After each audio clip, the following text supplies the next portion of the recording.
For the benefit of the record, this regular meeting of the Orange County Board of Education is called to order. Daru, roll call. Trustee Shaw, Here. Trustee Sparks, Here. Trustee Williams, Trustee Barkey. Here. Okay. And we need to adopt the today's meeting agenda. I'll move to adopt today's agenda. Second. All those in favor? Aye. Oh, yes, just the three of us. Okay, and then we need to approve the minutes for June 27th, special meeting. I'll make a motion to approve the minutes for June 27th special meeting. Second. All in favor? Aye. Aye. Okay, regular meeting approval of July 6th. I'll move to approve. I'll second that motion. All in favor? Aye. Aye. And special meeting July 26th, 22 to approval. I move to approve. I'll second that. All in favor? Aye. Aye. Okay, Nina, do we have any comment cards related to the closed session? We do not. Okay, so now we're going to take a break to go into closed session to conduct an appeal hearing, and then we will follow with closed session items. And at this point, I believe I turn the floor over to you, Spencer.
I'll call the meeting back to order.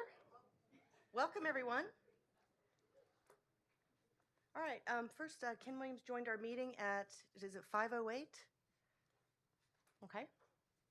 Trustee Williams? Well, he joined in closed session. Do we need You to joined announce that? closed session? Yes, Time. 4:30 maybe? 4:30, when did you join closed Is session? council? 4:35 around there.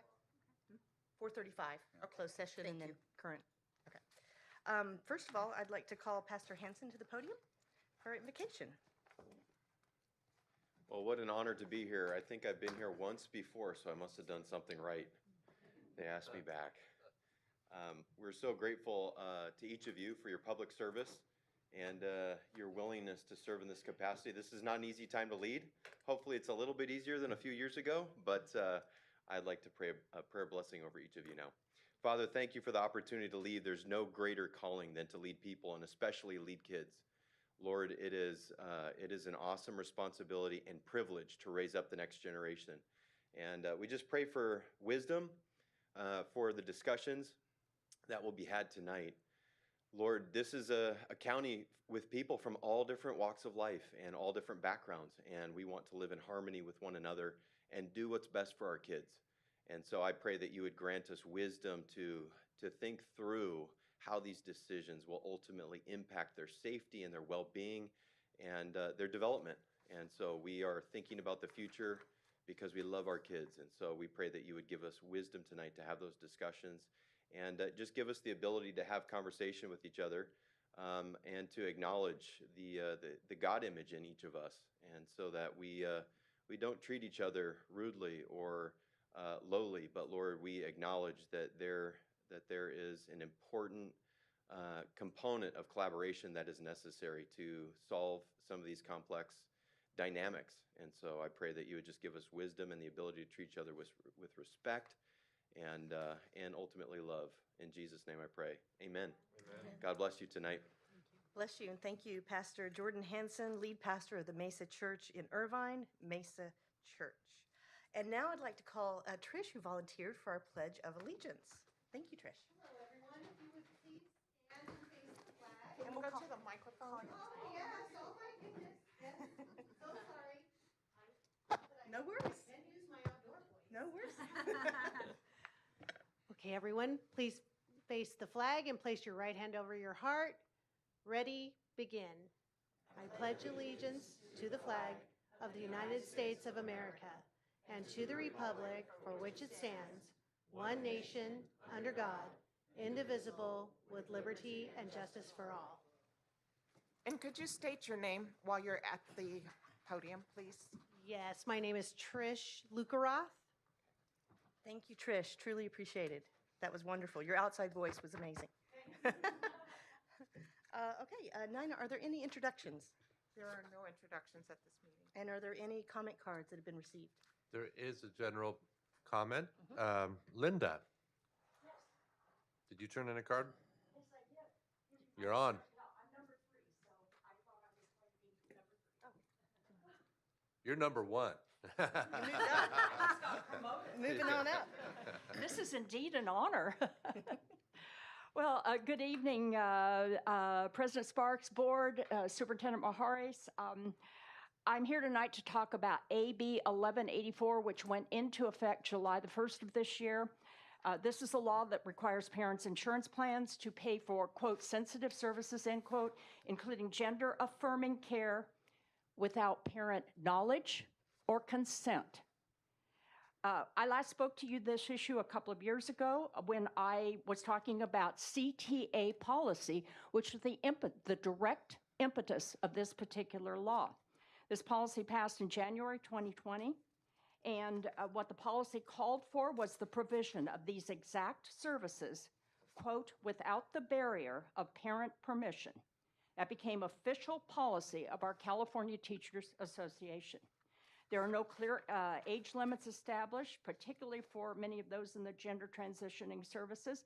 But CTA was particularly concerned that we have laws like AB 1184, because otherwise, and again I'm quoting, we are forcing children to go through the wrong puberty that can negatively impact their mental health. It's a direct quote from CTA. Understand that these kids have to be captured before they before they enter puberty, because that's when most of them change their minds if they're questioning gender identity.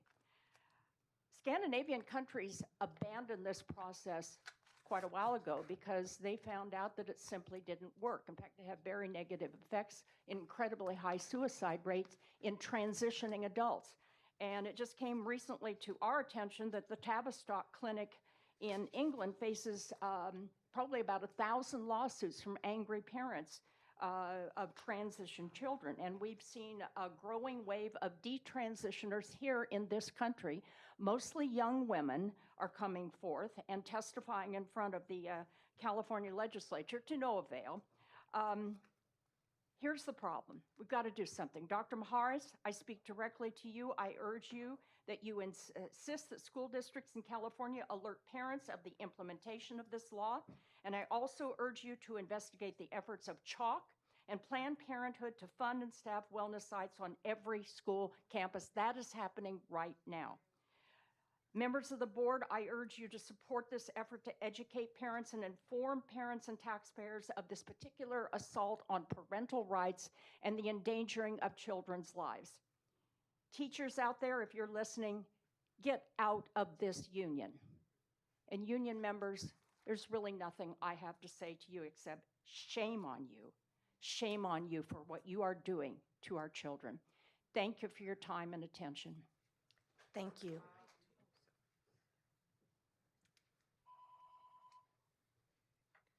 Remaining public comments are specific to agenda items. Okay, thank you.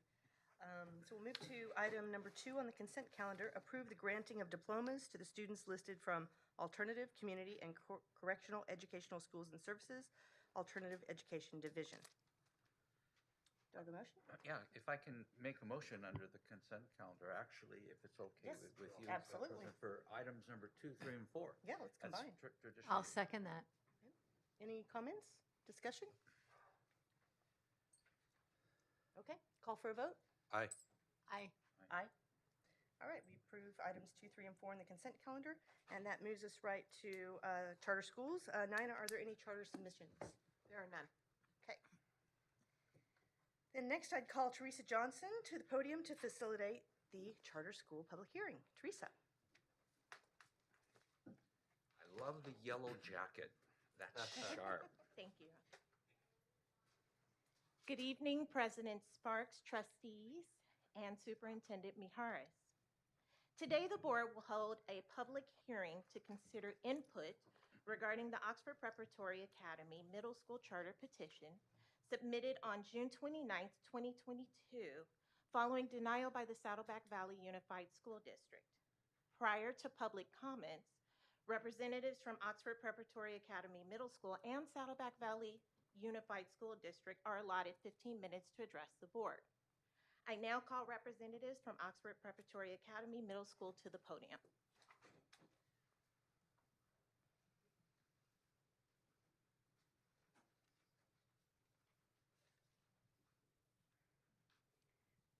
Thank you, President Sparks and Dr. Maharis, members of the board and members of the staff. My name is Amy Kernan. I'm the Executive Director of Oxford Preparatory Academy, and I have 2 special colleagues here.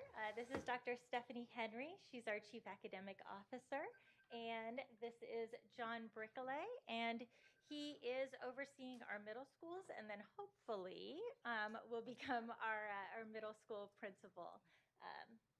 So they're going to help me present to you tonight a little bit about our petition for a new middle school. So we currently have 2 charter schools here in South Orange County. We have our South Orange County campus located in Mission Viejo and our Saddleback Valley campus that's located in Lake Forest.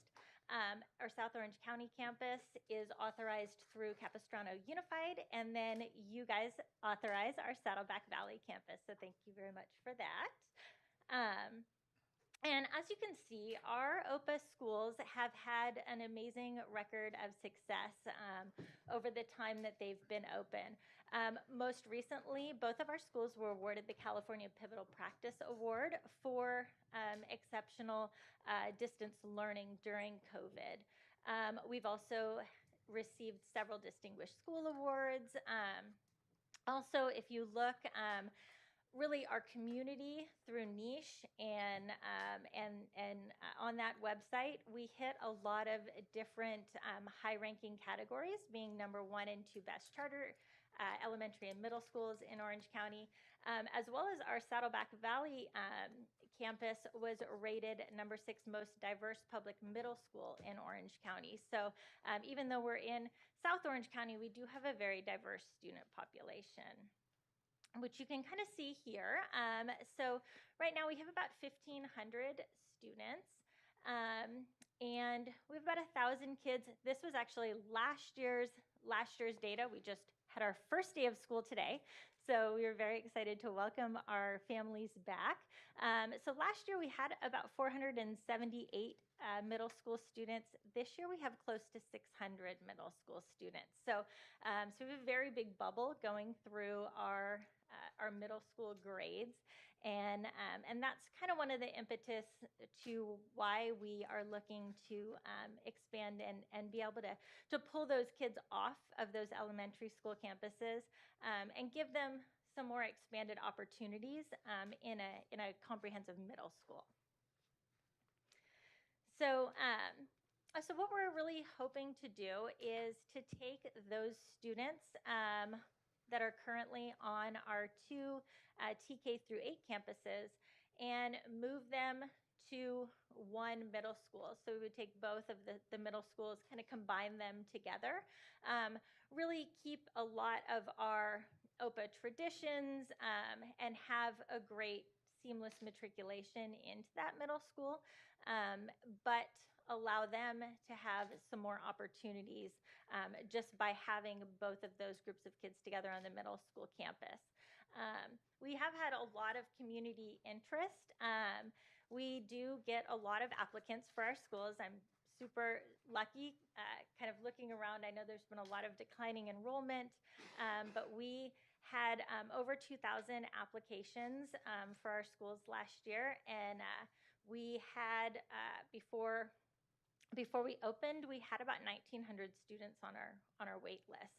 So, so there is a great deal of interest in our schools, and we just want to be able to provide more space for those, especially younger grade students, to be able to get in.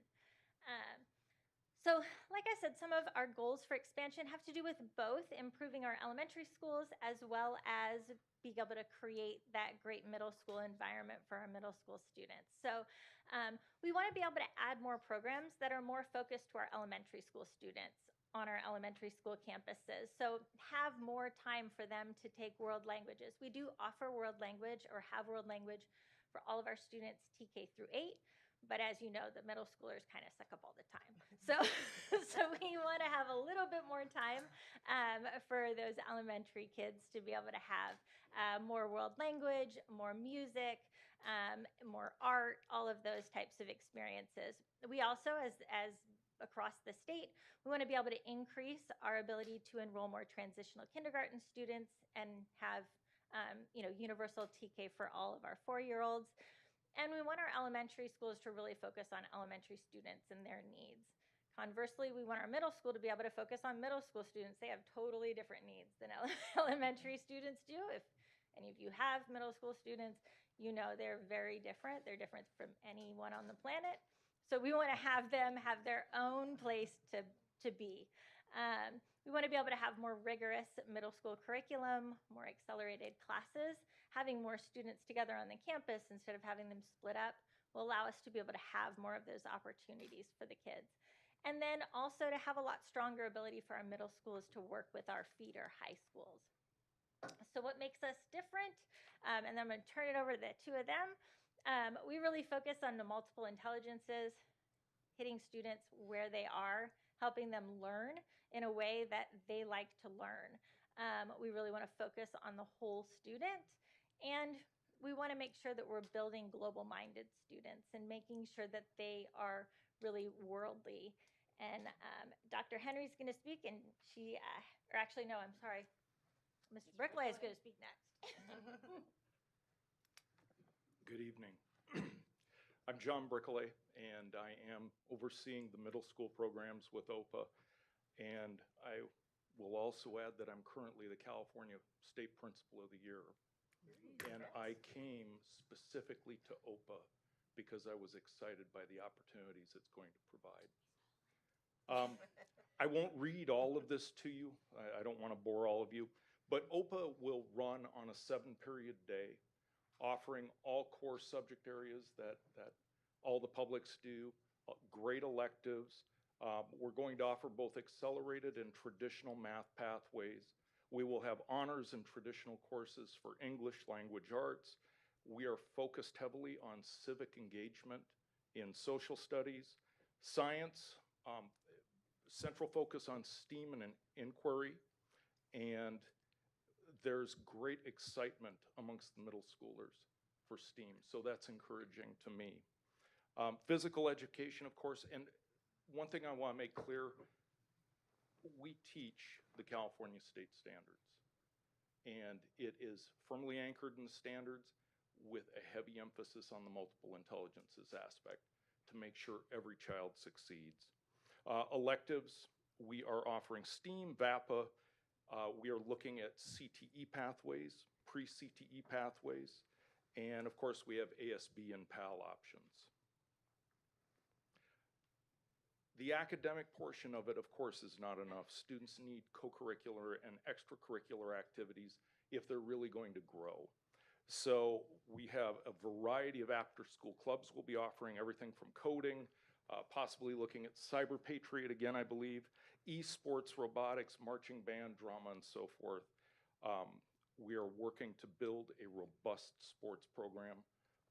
I'm a former coach, so I believe very strongly in the lessons that athletics teach that carry on through life. Leadership and mentoring opportunities, ASB, of course, student government, big buddies, peer-assisted leadership, field trip experiences outside the campus. They're absolutely essential. In fact, right now I'm working with the middle school populations to plan field trips out to Catalina Island for their kelp program.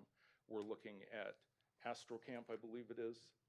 We're also looking at the Irvine Ranch science camps. So kids need these experiences and we're going to provide them. We're also offering weekly second step emotional learning instruction. As you know, so much of what students are able to achieve is based on how they deal with the world, how they feel, and how they belong. As I said, we are focusing on a pathway to civic engagement. It's one of our 6 Cs in the champion profile. And of course, we are providing one-to-one technology for our students and hands-on STEAM labs.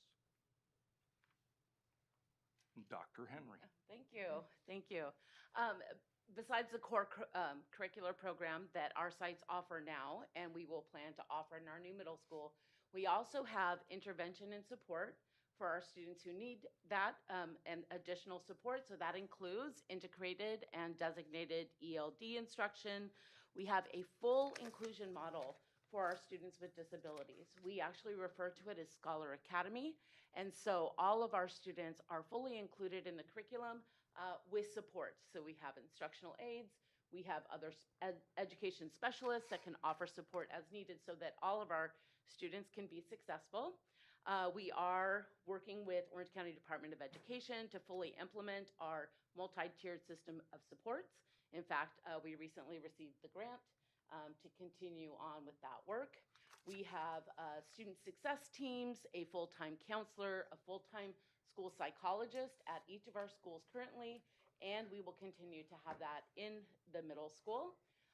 We offer a summer school program, which we call Full Steam Ahead, that helps with academics, as well as offering a STEAM lab and some hands-on activities that our students, I think, make it more fun for them. We have math and ELA intervention teachers at each site. We are implementing positive behavioral interventions and supports. restorative practices, starting with some community building circles. We have school counselors that offer individual and group school counseling. And then you can also see we have a comprehensive assessment system. We do give the iReady benchmarks. We participate in all state testing. We just were looking at our CAS scores recently. We have trimesters, so each trimester we also give a writing benchmark to our students, and our teachers, which we call professors, are able to calibrate their grading and then use that for to plan their instruction.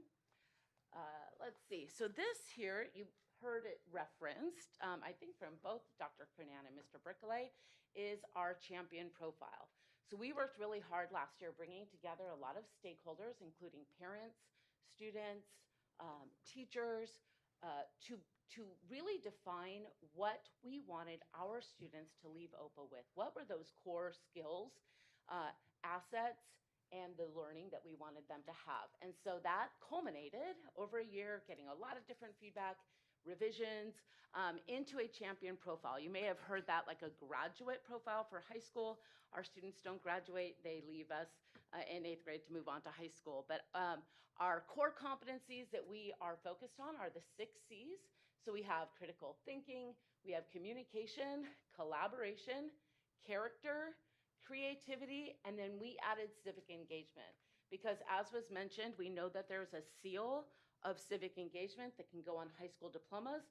I was actually working with the team here at OCDE to implement the middle school equivalent, which is a pathway award. So we're already working towards that, I think. And also, we have a comprehensive professional development program, as well as full staffing of credentialed teachers. So every Friday, we have an early release where we bring in high quality professional development for our teachers. We're working on implementing a new writing program, thinking maps, research-based instructional practices. Those are our PLCs every Friday. But you can also see that we're fully staffed with 2 education specialists, a psychologist, a speech language pathologist, as well as the SLPA, speech language pathologist assistant, multiple instructional assistants, counselors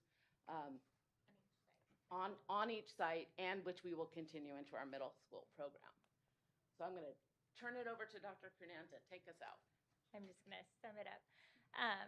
So we really want to benefit the students in the communities where our schools are. And so we are hoping to have this school. It's in the Saddleback Valley Unified School District.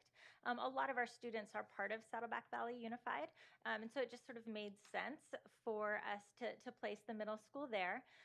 But we want to provide a high quality education alternative for students here in or down in South Orange County. We want to be able to build stronger connections with our surrounding high schools. Both Saddleback Valley as well as some of our students go to different private schools down there in the area. And having all of our middle school kids on one campus will allow us to really build stronger connections with those high schools and lead to a smoother transition for our kids. We also just want to make sure that our kids are really exceptionally well prepared for high school. And we want to really have a way, again, to work with our district. We work really closely with Capistrano Unified, and we want to have that same relationship. We're really working to build that relationship with Saddleback as well. And so I think working with their high schools will help that. So I want to thank you, and I look forward to expanding and continuing our partnership with Orange County Department of Ed and Orange County Board of Education. Thank you so much. Thank you. Ms. Johnson, you're up.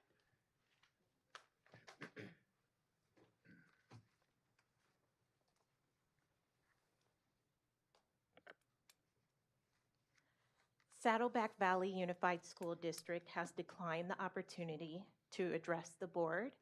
Therefore, the hearing is now open for 30 minutes of public comments. Deputy Superintendent Boyd, are there any public comments for this agenda item? There are. Trustee Shaw? Yes. I'll read a name, followed by whoever's on deck. So we'll lead off with Andre, and on deck will be Paul. So come on forward, and maybe the on-deck person wants to kind of go to that front row. We'll be Go like that. Andre.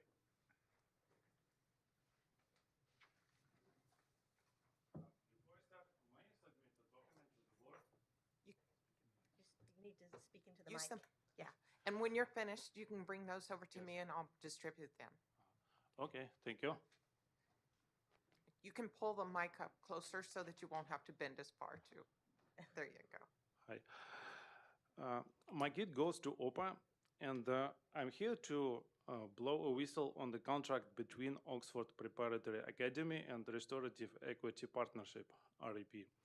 It's a teachers training provider.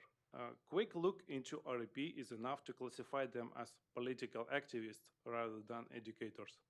They do not talk about the training and educational methods, but instead they talk about dismantling system of oppression, racism, interrogating people's biases, etc.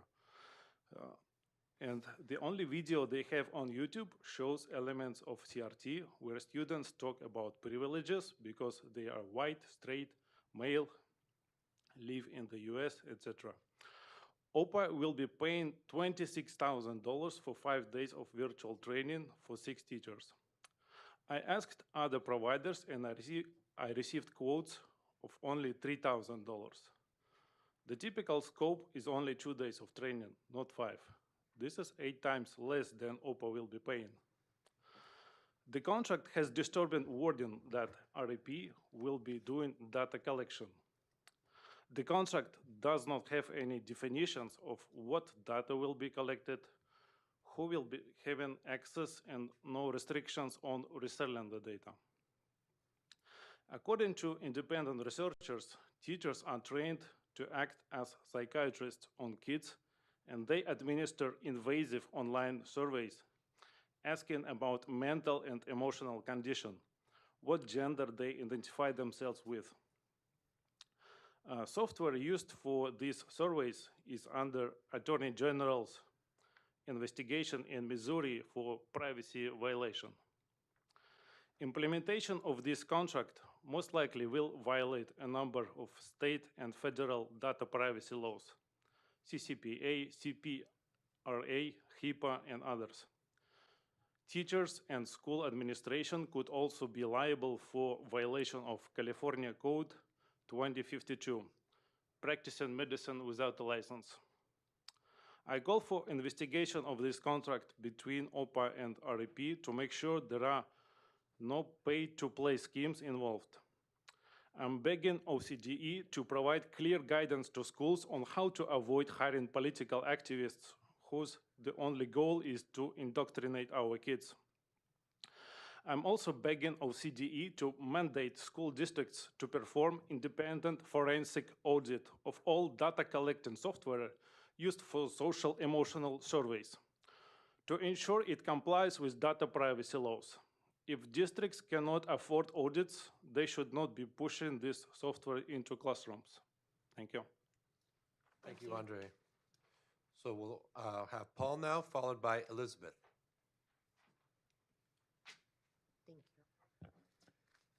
Thank you. Distinguished members of the board, Superintendent Maris, OCD staff, parents, and other stakeholders. My name is Paul Kagoo, and I'm the president of the board of Oxford Preparatory Academy. My 9-year-old son, Noel, is in the 4th grade at OPA's South Orange County campus. First of all, I want to right away thank you and your staff for your support and oversight of our schools. I've personally interacted with several of your staff members, and I've been really impressed with their diligence. I'm now here to request your support for OPA's petition to expand our 2 existing campuses to now include a 3rd campus exclusively for middle school students. As you might have read in our petition, our intention is to consolidate the middle schoolers from both existing campuses to one consolidated middle school campus. I believe this will be beneficial to all stakeholders for 3 major reasons. Number 1, first and foremost, it would enhance the middle school experience of OPA students. By having a bigger campus, we will be able to provide programs tailored towards middle school academic and extracurricular success. Number 2, it'll also provide us with an opportunity to enhance our elementary school programs for current and future students. This will include being able to provide more early childhood transitional kindergarten opportunities for Orange County families. Number three, most importantly, this will greatly improve the high school readiness of our middle school students, many of them who will go to local high schools. On behalf of my fellow board and the OPA staff, I want to assure you that we've not taken this step without a rigorous process. We started with a comprehensive review of all of our existing programs and actually identified initiatives required to strengthen our core programs. We then did a detailed analysis of the proposal, including gathering stakeholder input, assessing operational and financial risks, and potential impact on our nearby school districts. After multiple weeks of analysis and discussion, we feel confident this is the right step for all stakeholders. We look forward to engaging with you and answering any questions you might have, including the prior public comment. Thank you for your time. Thank you, Paul. So Elizabeth will be followed by Carrie. Hi, my name is Betsy Freiler, and I am a parent at Oxford Preparatory Academy, South Orange County. I have a daughter starting 8th grade and a son in 5th grade. We have been an OPA SOC for 8 of the 11 years they've been open. It has become like a second home to my family and me. OPA does a wonderful job of staying true to their charter mission in creating lifelong learners and seeing all children as unique and gifted. Whether it's through using the theory of multiple intelligences, after-school enrichment clubs, which became a whole family event for us as my husband helped run esports, or any of the other academic programs. The school helps foster an intrinsic desire for learning. As a parent, I've had the opportunity to experience this with my daughter. During the pandemic, she and her group of friends not only wrote a book, but illustrated all of the characters in their free time, and it's over 400 pages. Reading and writing did not used to be a preferred activity for her. With support from OPA staff, her love of reading and writing has exploded. This experience is just one of the many wonderful things I can say about OPA.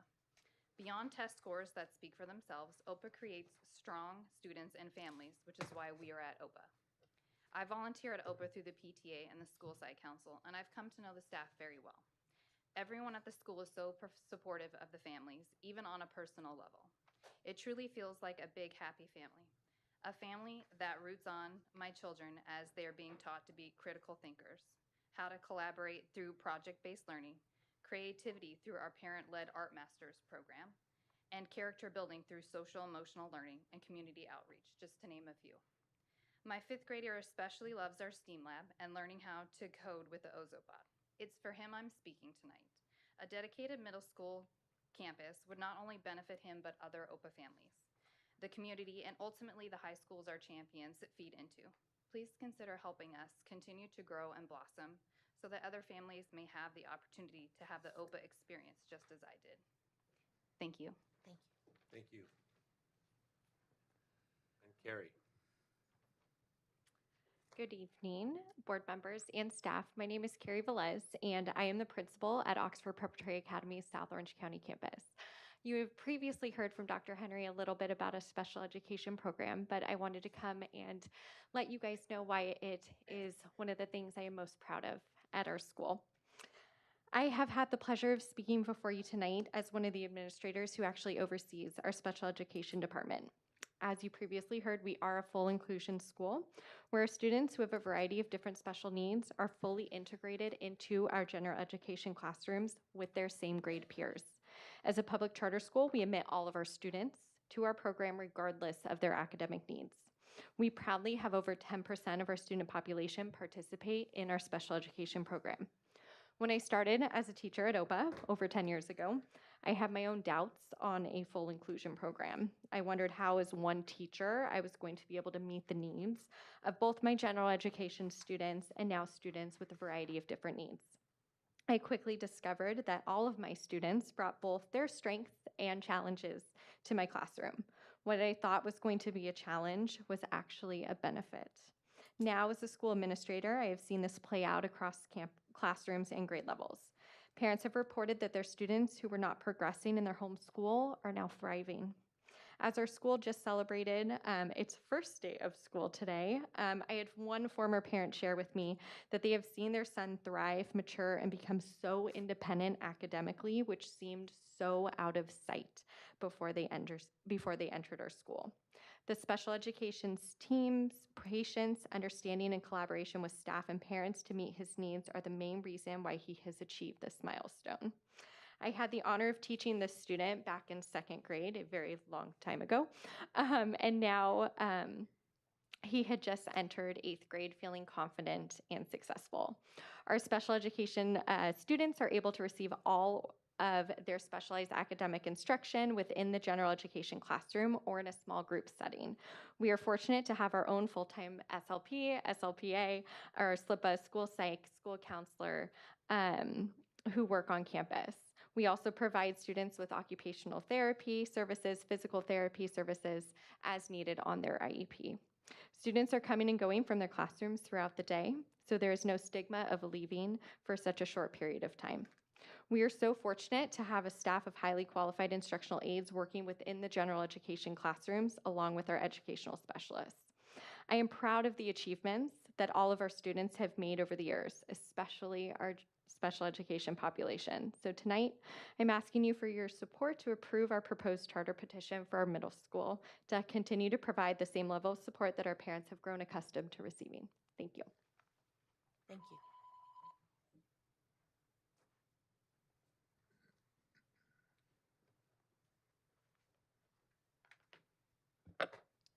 This concludes the public hearing. The Orange County Board of Education staff report will be published on September 20th, and the board will take action at their October 5th meeting. Representatives from Oxford Preparatory Academy Middle School are available to answer questions. President Sparks, I close the public hearing and turn the meeting back over to you. Thank you. Thank you very much. And thank you all for all your wonderful information. I chuckled when you talked about middle schoolers taking up all the oxygen in the room. As I had been a summer counselor on the East Coast and in the Midwest, I know what you're talking about. That was funny. So great work. I mean, you all are improving every year. At this point, I'll turn it to the board. Do we have any questions from our board members? I'll start with Trustee Shaw. Thank you. I have a couple questions, sure. Been reading through the denial and thought I'd just ask you, kind of point blank, some of the things they raised. For example, there's a suggestion here that your school will not properly address or is not properly prepared to teach English learners. What's your response to that? So we definitely have a really robust English language development program. We have an English language development TOSA, or Teacher on Special Assignment, and she oversees all of our English language learners. And we have an ELD aide on each one of our sites. We try to, as well, for our English learners, make sure that they're fully integrated into our core classes, but are provided integrated and designated ELD support throughout the day. So all of our general education teachers go through a lot of professional development in terms of integrated ELD support for students. But then we also have those aides that can pull students out in small groups or also push into our classes. And our English learners do exceptionally well. Over the last few years, we've had the highest reclassification rate in Orange County. About 2 years ago, I believe it was at 54%. So our students really get through the program very quickly because of all of the support that they receive. So they do well on their state testing. We do again have very high reclassification rates, and so I'm really proud of our staff for both the way that they work with our Scholar Academy students as well as our English language learners. Thank you. They seem to take exception to some words that are apparently found in the budget section. I think I know what you meant, but I'll go ahead and ask you. The school's profitability. So why did you say that? So it was actually part of our fiscal services manual. It wasn't even actually in the charter. It was in an appendix in the fiscal services manual, and it was part of a definition to describe what a profit loss statement shows. And in business, a profit loss statement does show your profitability, and so it really is just our excess operating income that we have each year to ensure that we can continue to keep our programs running and don't go into the red. So we are a nonprofit, just like all California charter schools need to be as a public school. So we are not a for-profit organization. And last one I'll ask you about, there's a section here on employee qualifications. So what do you say about that? So we, as a public school, all of our teachers are credentialed. So right now, and we actually met that requirement long before it was an actual state requirement. We've had fully credentialed teachers now since I've been at the school sites for I'm going on my 5th year. So. And then, I think there was a job description in there that was for our deans. And we had not hired new deans in a while. And so it didn't say in the job description that deans needed an administrative credential. However, on our salary schedule, it clearly points out that all of our administrative staff, all of our certificated administrative staff do need to have an administrative credential. So we have since updated our dean or assistant principal job description to add that in, but it was already there in our salary schedule. Thank you. Okay. Trustee Barkey, any questions? No, it was a great presentation. I'm impressed with what I've seen over the years since I've been on the board. Very impressive campus in South County. I would just ask about the public comment about the training and your response to that, please. So as part of our social emotional learning and MTSS program, we have been working with Orange County Department of Ed, as Dr. Henry said, looking at our MTSS program. And so part of that we wanted to incorporate was the restorative circles in our classrooms. So we looked into some training for our teachers to create our own, kind of trainer of trainers.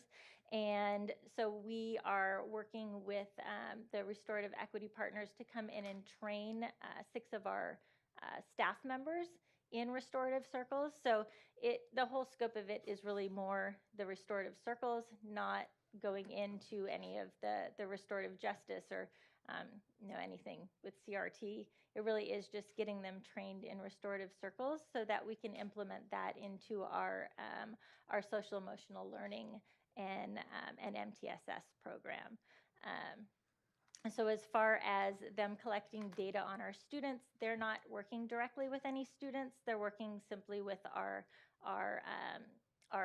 group of staff members that are going to be becoming our trainer of trainers for that. Okay. So is any data being collected about the students?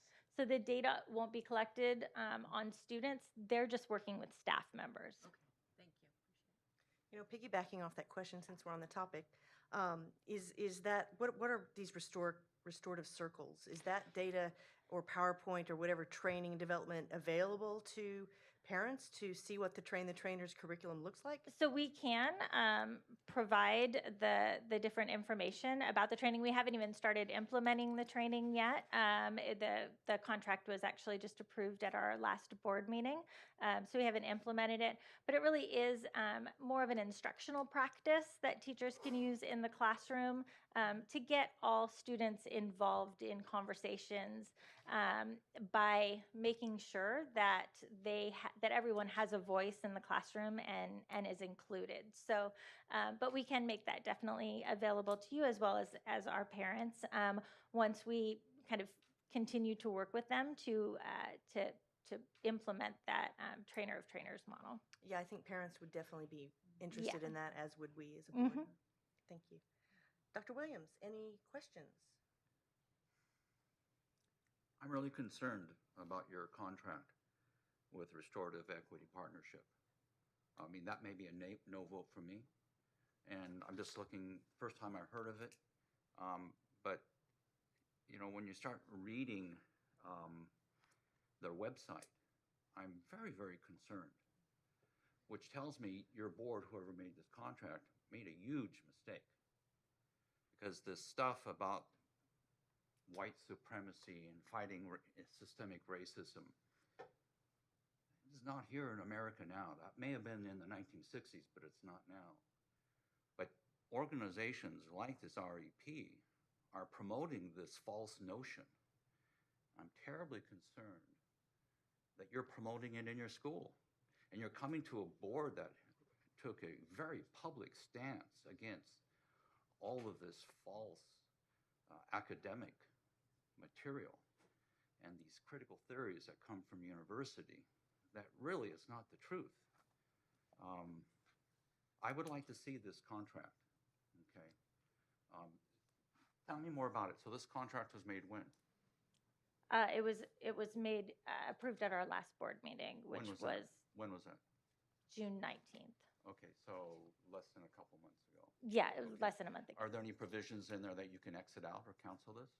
I believe so. Yeah, okay. The reason why is this is a real serious matter in this nation, this culture. And this ideology that racism is pervasive is the wrong political notion to be portraying at school level kids who don't care about any of the politics. They just want to play and have a good time and go on the recess and all of that. To politically indoctrinate the CRT-like curriculum as a part of the state ethnic mandate here. I'm very concerned about that.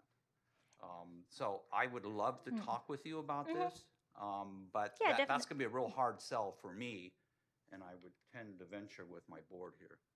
And definitely, I'd be happy to answer any questions. And again, we are just using them for a very small piece with just doing the trainer of trainers with our teachers. So they won't be working directly with any of our students. But you see, a little bit of darkness gets into an area in your school, which then creeps and spreads like a virus. And if you start spreading this virus that is really antithetical to this culture and to this nation, to who we really are as a diverse nation, you're taking apart, you're aiding and abetting this evil. Do you want to aid and abet this academic principle that has no basis upon reality? I don't think so. Those are my comments. Okay, thank you, Dr. Williams. I think you made yourself clear, and I do think it's important to vet the vendors that you're hiring because we are paying attention. We're paying a lot of attention to grants and contracts, more than any other board in the history of this board. So we are paying attention. Our eyes are wide open on grants and contracts. We have background in grants and contracts, so we will be looking in detail at those kinds of contracts, and it could get in the way of approval. So please reach out to us, and so we can have that conversation before our next meeting. Definitely. Thank you. Any other comments or questions from the board? Okay, thank you very much. Thank you, and thank you for your time. Okay. You know, I noticed that we do need to have a report out from closed session, but I think we'll do that at the end of the meeting because I believe our good attorney is out right now. Okay, so remind me, we'll do that at the end of the meeting.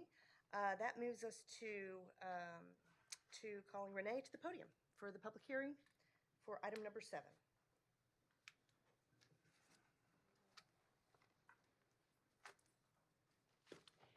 Thank you, President Sparks, members of the board. At this point, we'd like to open the public hearing regarding textbooks and instructional material, and this is regarding the sufficiency of those items for our Access and Special Schools programs. Do we have any public comment cards for that? There are none. Hearing no comments from the public, I'd like to close the public hearing at this time. Thank you.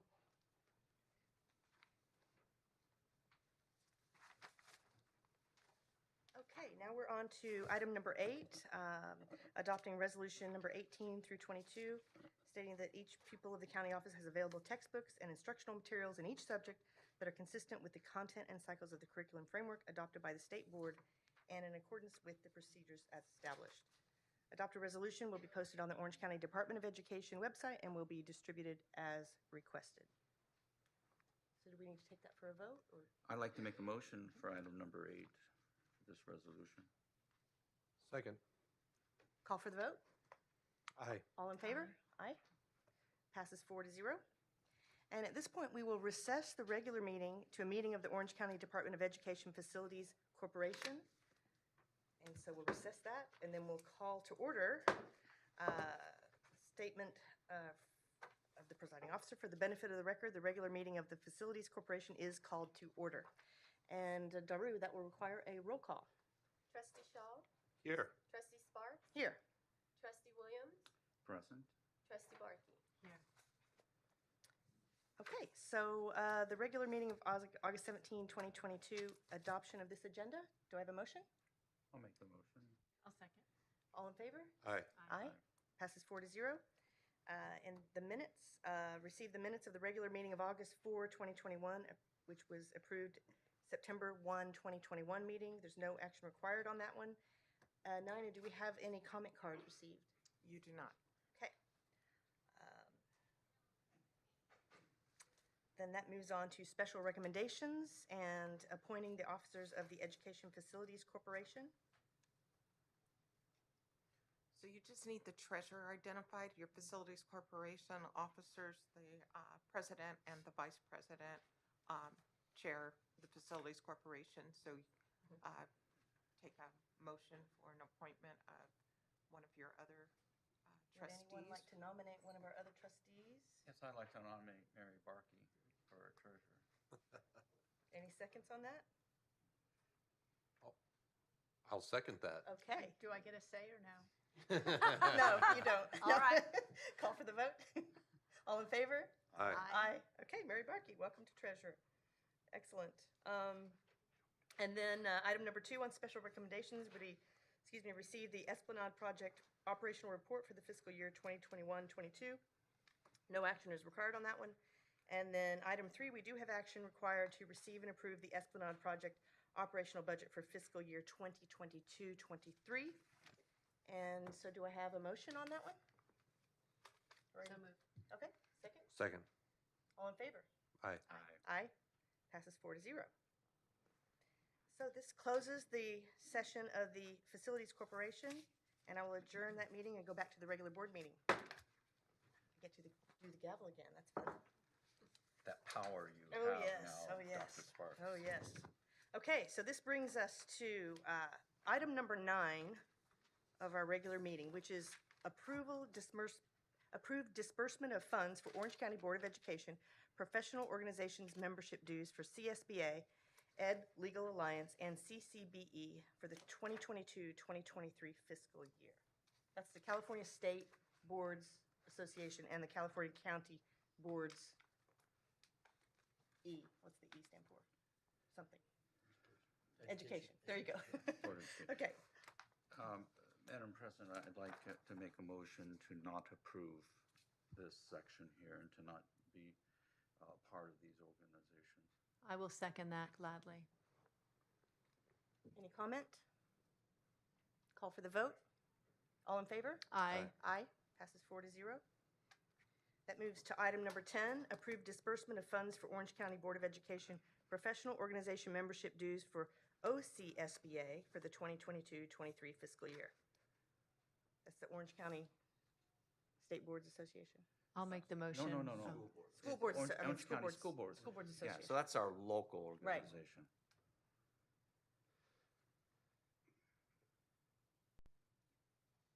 Any comments? What is the discussion? dues involved with that? 250, right? It's item It's item 10. 10. $250. 250. What was it last year? $250. Was it $250? Okay. Yeah, I'm okay with that. I would make a motion to approve that. I would second that. All in favor? Aye. Aye. Passes 4-0. Who's the second on that? Yeah, I was the second. Thank you. Because he was coughing. Sorry. That's okay. All right, moving on to item number 11, approve disbursement of funds for Orange County Board of Education Professional Organization membership dues for PTA, Parent Teacher Association, 2022-23 fiscal year. And what is the dues on that? Item 11. $50. I'll go ahead and make a motion to approve that. Second. All in favor? Aye. Aye. Aye, 4-0, passes. Moving to item number 12, approve the registration and travel for board members to attend education-related events or meetings sponsored by the California School Boards Association, the CSBA, and the California County Boards of Education, the Ccbe, effective July 1, 2022 for the 2022-2023 fiscal year. Any discussion? I have a question. I'll make the motion just to bring it to the table for discussion. But I do have some questions Okay. regarding this, so What's your we'll motion? need a second. To approve it? I'll give you a second. Okay. Okay. So now that's on the table, we can talk about this. There's no, Nina, if you can help me out here. There is no specific amount adjusted for this, is that correct? This is just approval for future travel? This is if you wanted to attend any meetings that were involved travel for any of these during the course of this fiscal year, then there's a blanket approval that the I board, see. but there's not a dollar amount associated because we don't know what the registration would be or where the conference might be and so forth. And it's generally 1 or 2 conferences in a given fiscal year, correct? Correct. Yeah. So Ccbe, though there is a delegate but because you're not, the board will not have a participant with that, then it lessens the opportunities for your participation. So that would limit you to just the one time a year as opposed to being involved in their quarterly meetings and so forth of other county board officers. The state conference that they typically put on the end of November, December is a one-time annual conference, and that's typically in San Diego. So travel's not far. Okay. Okay, great. Any other questions?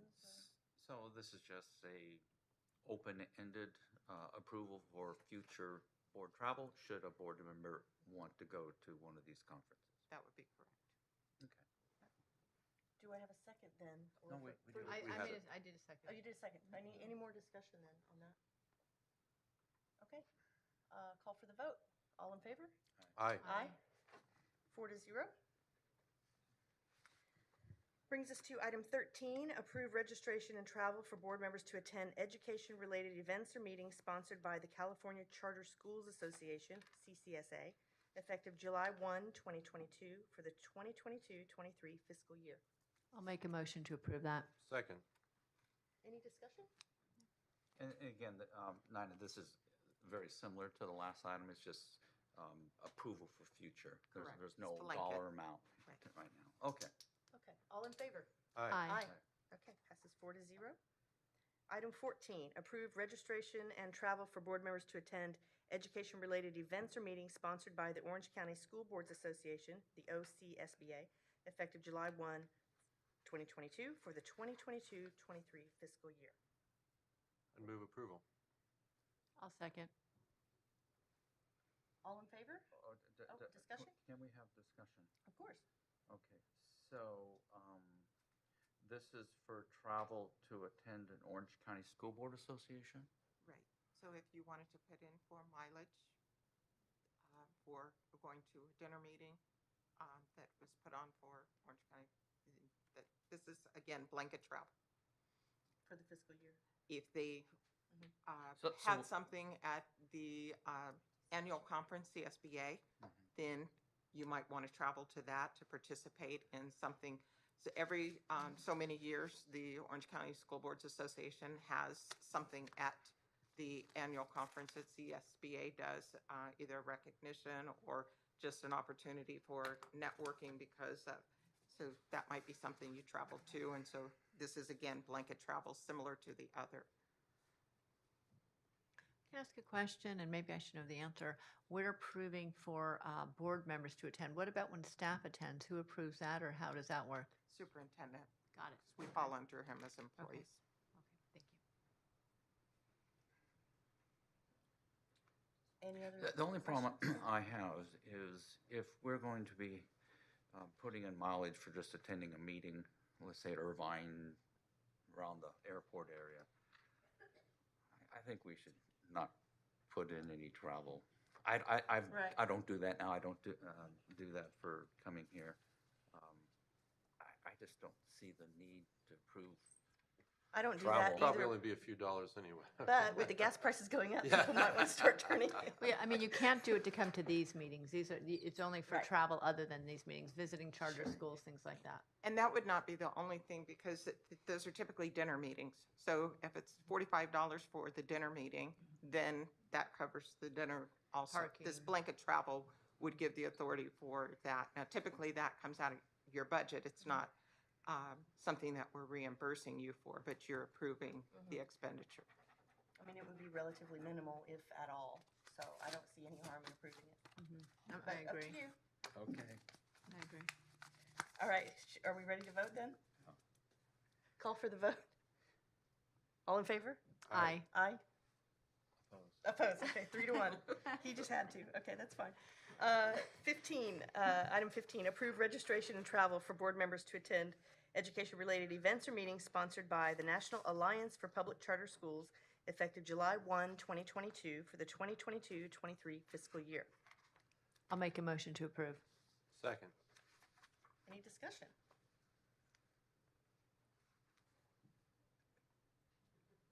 No?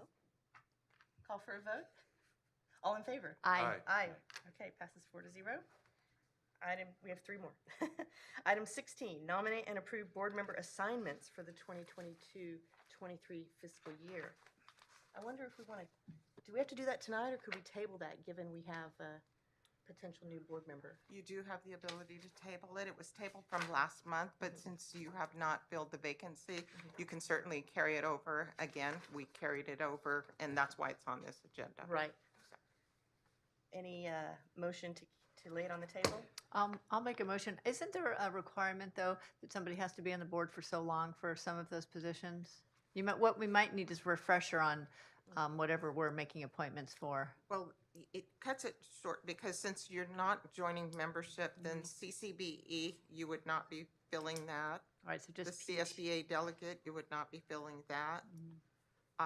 And so that just leaves PTA, is that what? the Orange County School Boards Association, PTA, and that's it.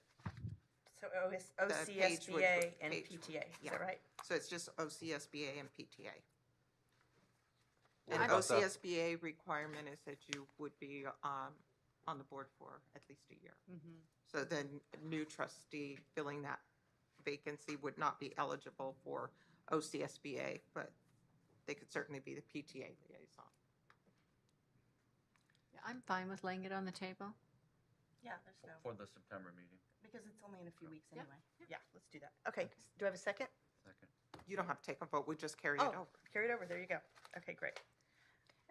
Okay, I just Oh, want to can I- make sure it looks like we have, it says how many meetings, just so everybody knows and they can look at what they might be interested in Yeah. for the next meeting. Madam President, I have Yes, sir. a comment.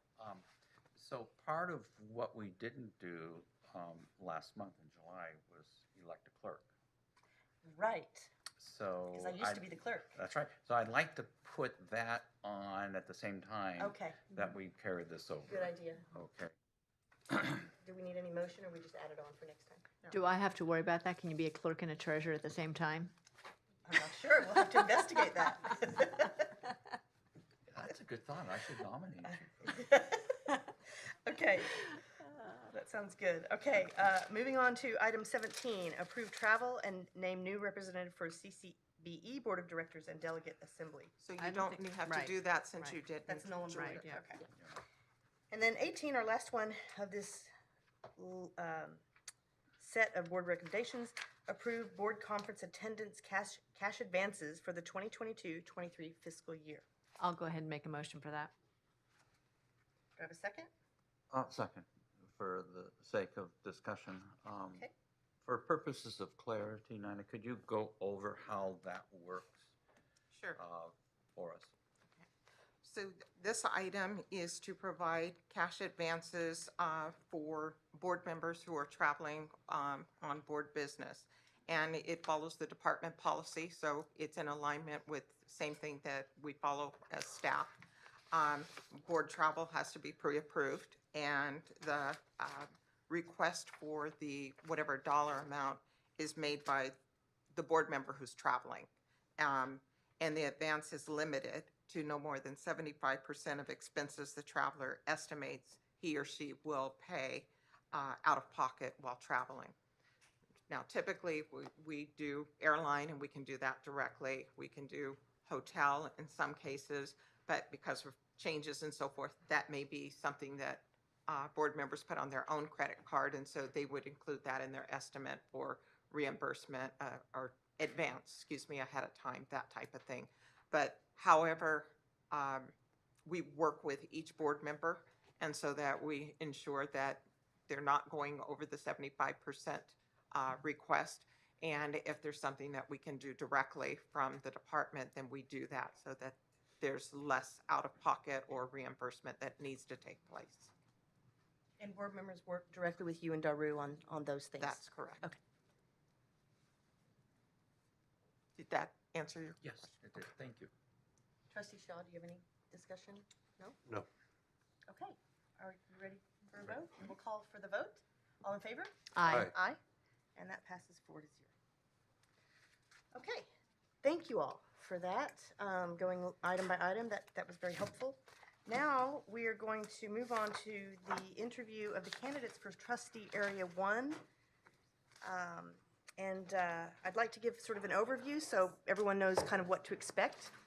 And President Sparks, because all the applicants weren't here, we're just now having them draw so that we know what order they're going to go in for you. So, All right, so our first step is we're having the candidates draw so we know what order, so it's a fair. so 1, 2, or 3. Right, 1, 2, Yeah. or 3. We have 3 candidates. Thank you all for applying and for coming tonight. We're excited to hear from you. So here's how it's going to play out. I'm going to invite each of you to the podium and ask you to provide a general interest statement and your background, why you're interested in the position, what unique qualifications you bring, and, I know each of you have prepared something to say. You have up to 3 minutes, so 2 or 3 minutes to do that. And you'll all stay in the room for that. Then the next section, each board member will ask up to 2 questions each for a total of 5 minutes of each candidate. So it'll run relatively quickly. And we want to ask the candidates at that point when we're doing sort of the Q&A of each candidate, would you want to step out of the room so that each candidate has their own time, or would you all like to stay in the room while the others are being interviewed? And so if anyone objects, you're all welcome to remain in the boardroom. Otherwise, it's sort of either way that you all would want to handle that. Question, Yes. President Sparks. Yes. You said 5 minutes or 2 questions. Which one is it? Well, it's 2 questions. Well, see, you can do 1 question that's like super long that takes 4 minutes and have 1 minute left, or you could do 2 short questions. Can I do No. 3 short questions? Well, we're saying up to 2. But you said 5 minutes. I know, but we're saying up to 2 per candidate for each of us because there are 4 of us. So whichever is longer, two Yeah. questions, but up to 5 minutes. What if you have like 5 short questions? No, we're not going to change You're not gonna everything change right that. now. No, we're not going to do that. And President Sparks, I'd bring to your attention, Yes. there are some public comments related Okay. to this item. So Vice Okay. President Shaw. Do we do has those first? Yes. Okay, so we'll take the public comments first. All right. So first up will be Gloria, and on deck, Magda. So we'll go ahead and take the public comments now. Gloria's on in the this. back. I'm not sure she could hear. Senator, Good. you're up.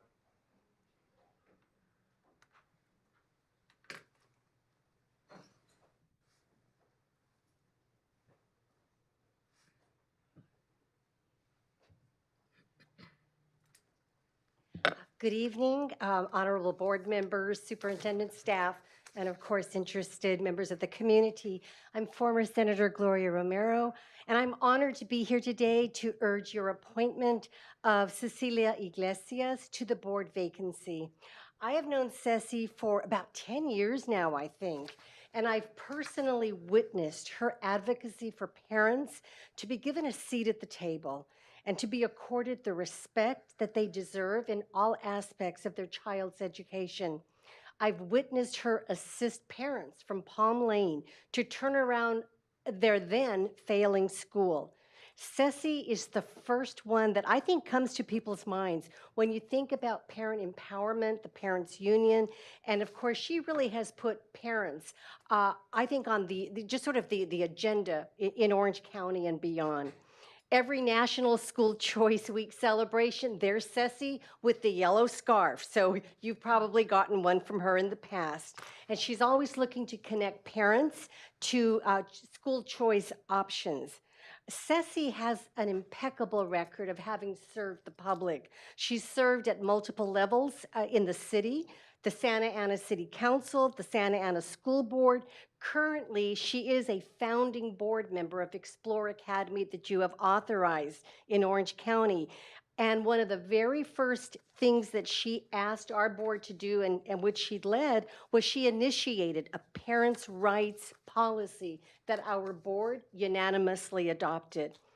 I hate to lose her. I mean, should you appoint her, I hate to lose her from our board, but I know that she is the person. She is the voice. She is the public servant. I believe that it's just ready-made to serve on this board, and I'm honored to lose her from my little board to go to a bigger board and really represent the parents of Orange County overall. I find her to be a person of high ethical standards. She's got great integrity. She's got a backbone that resists special interests. She's not bullied by anybody. And she is always looking to make sure that there is a high quality educational opportunity regardless of which option that parent chooses, traditional school district, homeschool, charter school, etc. I think too, especially given this district, especially with so many, the large numbers of Latinos in this district, that Ceci understands how fervently, especially Latino parents feel and understand that education is the key to the American dream. And Ceci is a person who's ready to stand up and deliver on that dream for the parents of Orange County. She's smart, she's independent, she treats all fairly, she's tenacious, she's a hard worker, and she will treat all fairly. So I urge an aye vote for her. Thank you. Thank you, Senator. Thank you. We will now have Magda, followed by Mike. Good evening. My name is Magda Gomez, and I'm the director for Broadway Productions. I've been promoting theater in Spanish for over 20 years for children and youth, primarily in Orange County. During the pandemic, we focused on supporting Hispanic families by creating programs all in Spanish. I've been working with families for over 15 years, providing parenting classes, and also as a family support counselor, doing in-home visits for at-risk families. I have known Ceci for over 10 years. I just noticed Senator Romero said the same thing, so you made really good friends 10 years ago, Ceci. Both of us are supporting you. In 2016, she founded the Parent Union, and about a year later, she asked me to join. I was her assistant director for over 3 years. Together, we helped thousands of families to learn more about the importance of becoming more involved in their children's education. Tonight, I'm coming to ask you to please do not miss this great opportunity to allow a new and different voice to be heard. Ceci has demonstrated she truly puts parents and students first. And when it comes to Hispanic families like mine, it is important for us to have someone who will represent us. Ceci has also worked hard in providing Orange County families different community events, including her very famous school fairs in Santa Ana for 7 consecutive years. She has been able to bring together local charter schools and district schools to benefit all of our Orange County families who attend these events. And all of this has been possible because of Ceci's commitment to the Orange County families. Ceci knows parents play a crucial role in our children's education, and she has worked hard to make sure we all learn more about the education system so we become better advocates for our children's future. As a community leader, I ask you to please consider Ceci Iglesias as the next trustee for District 1 for the Orange County Board of Education. Thank you. Thank you. Thank you. And Mike?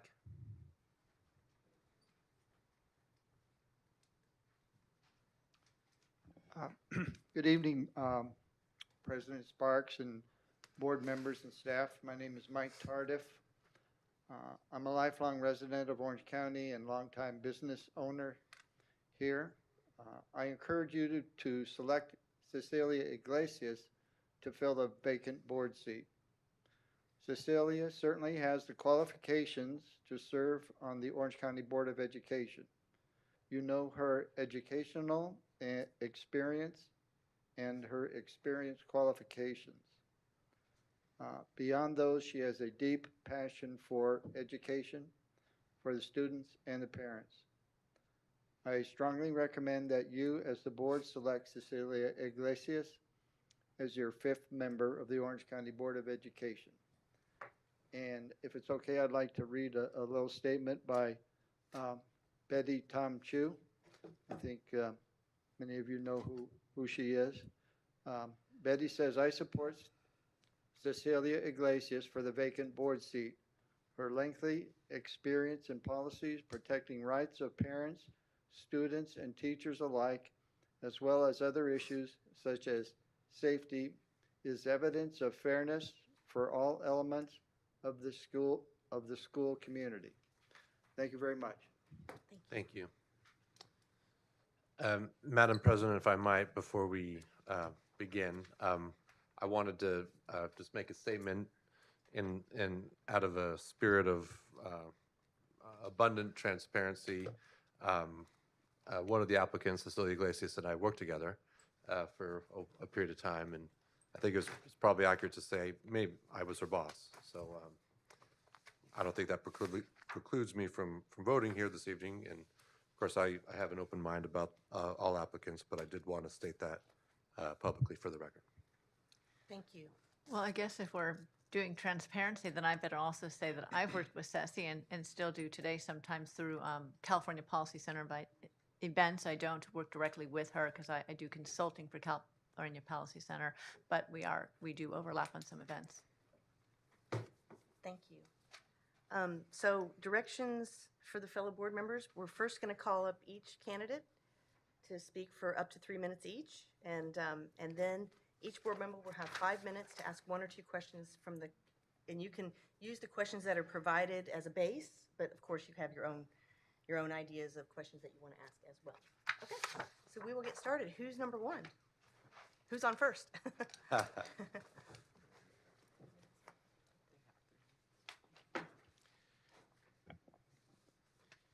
Good evening, everyone. Good evening to the trustees of the Board of Ed. I want to thank you for considering my name for the appointment for Trustee 1 and to fill that vacancy. I would like to be appointed to the Board of Education because I believe our children in Orange County deserve a great, not just a good, education. The best way to serve the underserved kids of our community is to provide them the highest quality opportunities and education that we can. And to the extent that this board influences that mandate, I would like to help and participate with you.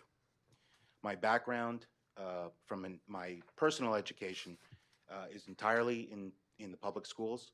I graduated from a public high school in New Jersey. I graduated from Rutgers University, which is the state university of New Jersey. I graduated from Rutgers Law School. I absolutely believe that the public schools deserve and are an important part of our education model.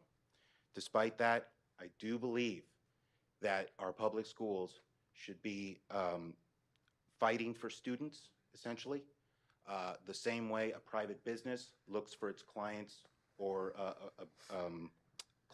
customers. There should be no monopoly in the business sector. There should be no monopoly in our educational sector. My legal background provides me a very detail-oriented approach to problem solving.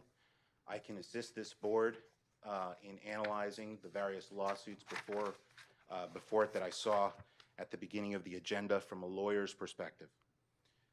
My public service background is I was a candidate for Tustin City Council in the 2020 election, and while I did not win a seat in that election, I am really proud to say that 9,000 people supported me in that election. I have been a charity board president, but most importantly, I am my son's baseball team coach. And for anyone who thinks that getting down on all fours to teach a 4 or 5-year-old how to swing a baseball bat, who has never done that before, if anyone thinks that's easy, I can tell you right now, it is not. District 1 is a majority Latino district. I am clearly a Latino male. I also speak fluent Spanish. I am the perfect representative for District 1. I also want to share with the board that I do have an autistic son who is older from my first marriage. I have spent upwards of 15 years navigating the special education system in Orange County. I can tell this board that if I am appointed, I will be an incredibly strong advocate for the rights and needs of our special education kids in Orange County. With that, I thank you again for considering me, and I'm here to answer any questions that you may have. Thank you. Okay, we'll call up the next candidate for their 3-minute, each 3 minutes, and then we'll do our Q&A after that. Thank you so very much for affording me the opportunity to come in and interview in person. I began my work at the City of Wine Gardens. I grew up in a very small inner city, very gang-infested area, and the only way that I was able to basically escape an abusive home where there was major abuse was to go and work. And by God's grace, He afforded me the opportunity to work at the Recreation Department with the secretary who taught me how to run board meetings or commissioner meetings and make commissioner packets and type commissioner minutes. And it was just an amazing blessing to be able to have that opportunity. But again, because of the abuse that I sustained in my life, I made a horrible decision and got pregnant at a very young age, which led me to try to save my daughter from the type of abuse that I endured. And I believe that giving her her father was the best way to do that, even though her dad was a gang member. Her dad hurt her, and I lost custody of my daughter, which led me to join the military. I'm an Army veteran, by God's grace. I was medically discharged shortly before 9/11, again, by God's grace. And I ended up coming out and working for an attorney. Prior to that, I was an executive assistant at an Alzheimer's facility. I started as a receptionist and worked my way up to an executive assistant at the age of 21. I wholeheartedly put everything I am into learning whichever environment I'm about to go in. And I fully believe in our children's education. My son here is a Native American child, and I was a PTA mom and a school parent advisory board member for the Tustin Unified School District. And I saw firsthand what was going on in the schools. I had a principal monopolize and yell at me in front of other board members, and it led me to bring my son to homeschool. And I don't believe in lowering standards for children. My son is in 8th grade, and he's taking his first high school class this year with Excel Academy. I believe in budget reform. I believe that single mothers and low-income families have been left behind. And we're doing everything we can to come together and to help one another, but we need more help. We feel lost. We feel left behind. My neighbor, she doesn't have childcare this year. Tustin Unified School District sent her an email, or whoever it is they contract with, sent her an email saying 200 children are on a waiting list. I don't understand why there's a waiting list where parents are trying to find out where their kids are going to go after school. So Thank you. I'm sorry. I get passionate. I'm sorry. Thank you. Okay, and our third candidate is on deck, Ccsa Iglesias.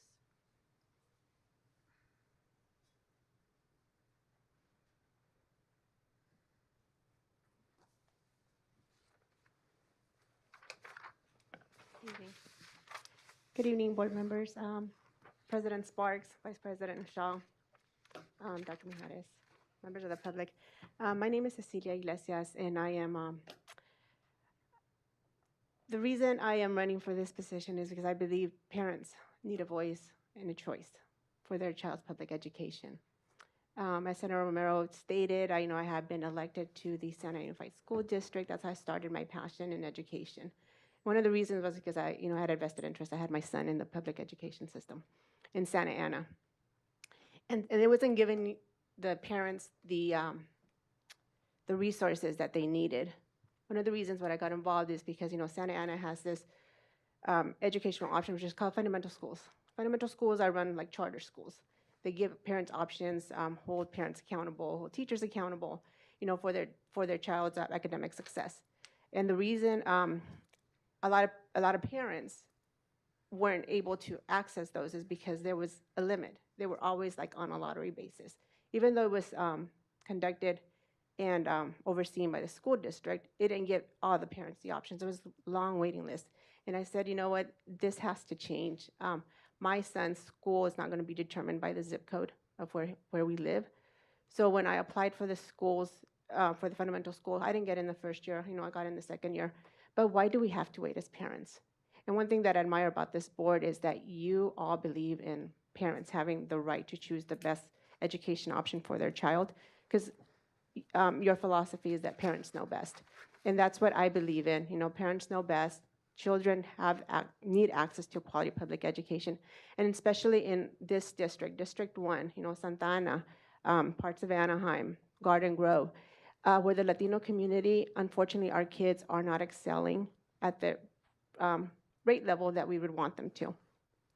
So I decided to run for school board. I was elected in 2012, served for 4 years.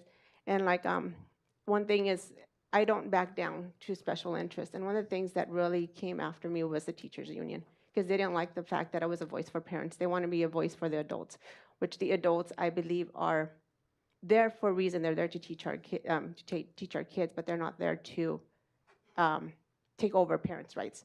So one of the things that I believe in is giving access to quality public education to every family, to every student. I am bilingual, both Spanish and also actually trilingual. I did teach American Sign Language, so sometimes I move my hands a lot. I try not to because I'm thinking I'm interpreting.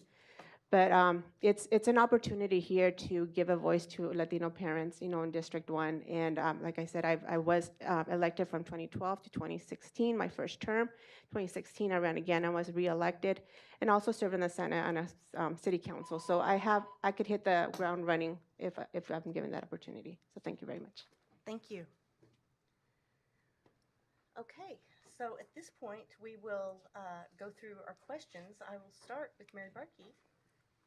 Okay, so am I doing You one can do candidate? one, and then we'll go down the row, and then we'll do the second question. So if do you have want to one. go in opposite order, same order? How do you want to do We can that? we can go the opposite order just Okay. to shake it up a little bit. Okay. So I am going to start with, let's see, I get 2 questions. Ken made that very clear. The first question will be, if you are appointed, do you plan to run for re-election? Yes. Okay, that was a really quick one. So the next one has to be long. Tell me about your short-term and long-term goals. Well, my short-term goals would be to finish out this term, and also start implementing my long-term goal, which is to get more education information to the Latino community. One thing that I saw that was missing from the prior trustee was she wasn't really present in our community. And one thing I would like to do is have more collaboration with the school districts in that area, so we can start giving, kind of like what you guys have, those public forums. Also have an opportunity to have them in Spanish too for our parents, because I believe they miss out a lot. And one of the misconceptions is that parents, especially Latino parents, don't care. That's not true. It's not because I don't care. It's because sometimes, unfortunately in our community, we're lower socioeconomic status, and then they have to work 2 to 3 jobs to make ends meet. So it's not that they don't want to go to school meetings, not that they don't want to come here and speak to you all. It's because they just don't know how. So I want to be that bridge that's going to connect the parent community, especially the Latino community, to this board. And I believe it's something that is missing. And so not only in Santa Ana, but in Garden Grove.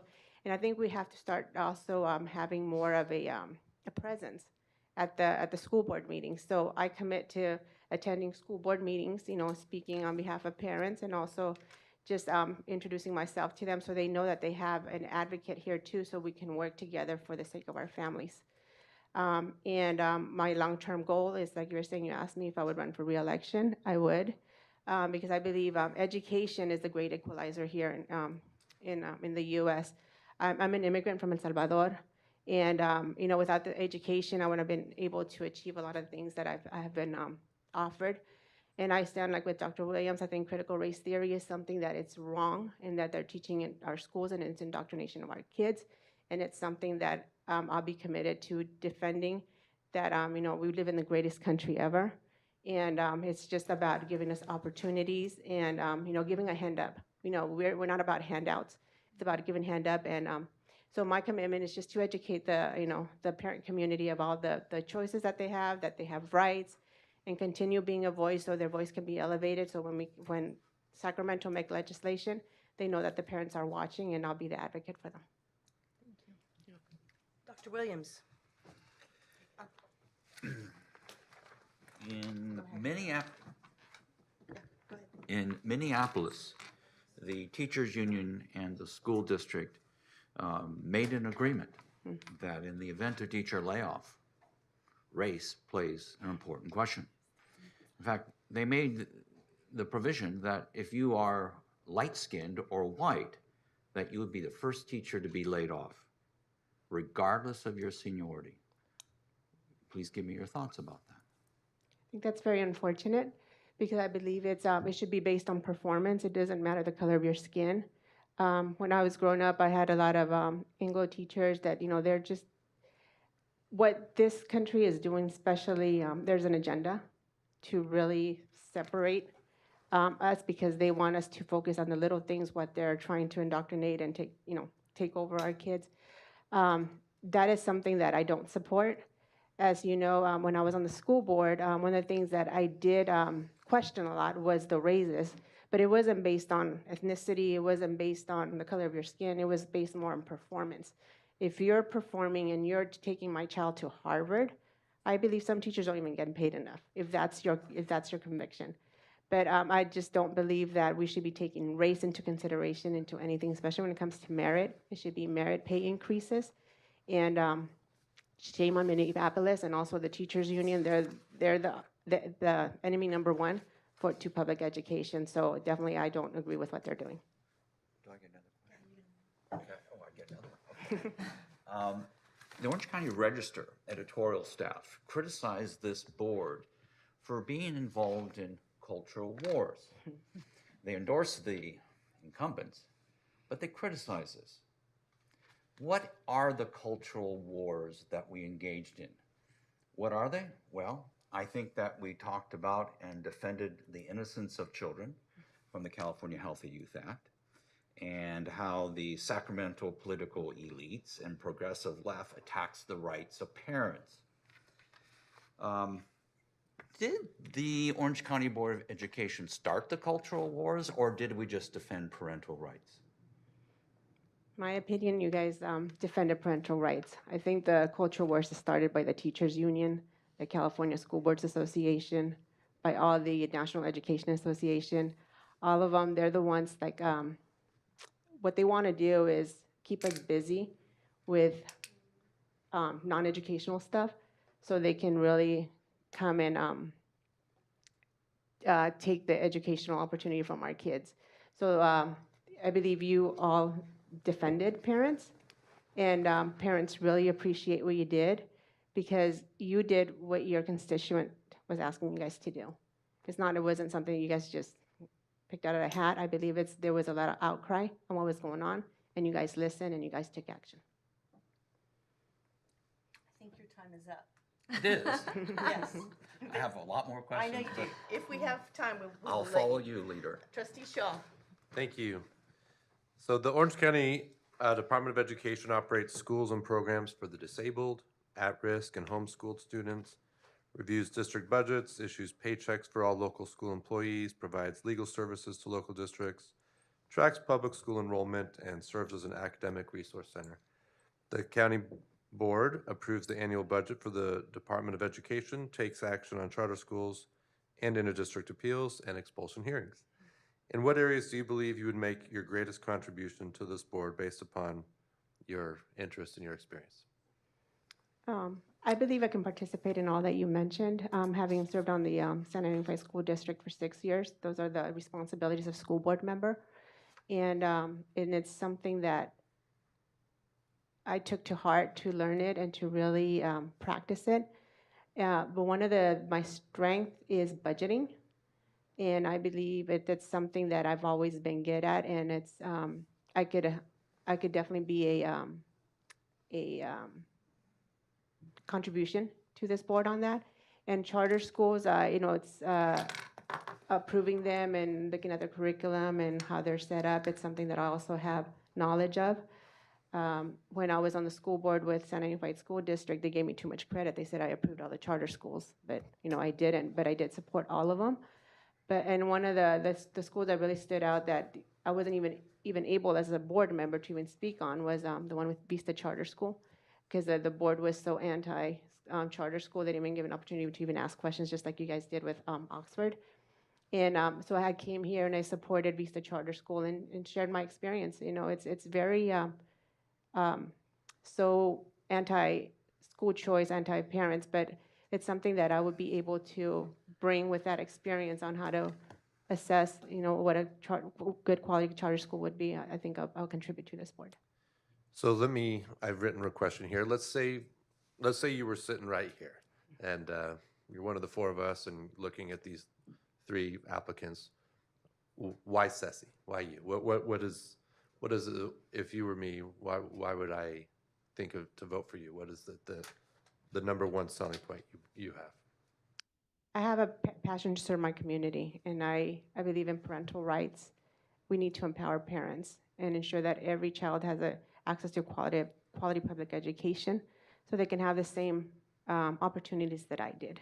With those opportunities, I was able to go to Santa Ana College, get my AA degree, get a bachelor's in human services from Cal State Fullerton, and also a master's in public administration from Grand Canyon University. Why Ccse? Because I understand the needs of our community, and I believe that I would be a great advocate for parents in those cities, in those districts, and within the District 1. Thank you. Okay, how many minutes does he have left in his time? One. Okay, just keeping it in mind. Okay, I'll ask my quick couple of questions then. So in terms of your understanding of the OC Board of Education, which Trustee Shaw just explained, the major roles that we play, what do you think is the most difficult issue that OCB is dealing with, that we face as a body? I believe is that you are standing up for parents' rights. I've seen that you've been, criticized for doing that. It may not stand popular with the general activists because they're the ones that make the most noise. But I believe you're fighting a good cause. And standing up for parents' rights, it's not easy, or else everyone would be doing it. It's just easier to go with the flow. But I admire your guys' courage to stand up for parents. And that's what's I would say it's the challenge that you have, but it's your biggest responsibility on this board to stand up for parents. Thank you. And then my last question will be, what do you see as the role of outside vendors in things like teacher training? I'm listening to, especially what happened with OPA, having that vendor. They need to be vetted. Those are the questions that I asked when I was on the school board, whenever we had vendors. I needed to see who they're being supported, what is it that they're teaching, who are the ones that align with them, because it's very troubling. Like what Dr. Williams said, you let them in, a little bit of darkness, and they just start spreading like wildfire. And unfortunately, it happens in a lot of the districts that don't have a lot of parental involvement. And that's why it's very important for this board to be the eyes and ears for the community, because there's so much going on with these vendors that I saw when I was on the school board, that I questioned a lot of them, and a lot of them I was a no vote. I was just the dissenting vote all the time, because I would ask those questions, and I don't think we should be giving them access to public funds, because this is the public's money, and we need to be good stewards of public funds, and having individuals that are going to come against what parents believe, or what students should be taught. I think it's something that they need to be well vetted. It's the only way, and it's too bad, so sad if they're not going to get it, but they have to be with the same mission, what this board is, and if it's not, then I wouldn't approve it. Thank you. Well, since I have a minute left, you gave an extra minute. If any board member might want to take a little bit of our extra minutes, he or she could do so. Go ahead, Ken. I'll yield to you. I just am so intimidated by you. I'm not so sure I won't even want to take an attempt to ask an extra I'm giving you 2 minutes. You got a quick one? Come on. Okay, you opened the door. Okay. Summer of 2020, this board took the courageous step to talk about opening schools when schools were closed. As you may or may not have attended that community meeting, this board had a significant say-so in setting an agenda for which is currently now the CDC recommendations. We stood up against mandates for COVID vaccination for kids, as well as masking. Many studies have shown that masks, despite what King Fauci says, is effective. Did we do the right thing? And is that part of the cultural war that we stood up for and defended the rights of parents? My understanding what you guys did was to stand up for parents, and also questioning what the establishment wants us to do. I think they're so used to just for any board or any body to say yes to what they're saying. The mask mandates were something that many of the parents didn't believe in, and I think it was just an excuse by the teachers union to keep the schools closed. And it showed in different districts how they handled it. Like Tustin opened up sooner than Santa Ana. And they didn't require many mandates because they knew the parents didn't approve. The cultural wars, like I stated before, I think it's something that they want. When I say they, it would be the union. And it just goes back to them. I mean, they're the ones that are controlling them. So, they were the ones with giving recommendation to the CDC on when to open schools and when not to open.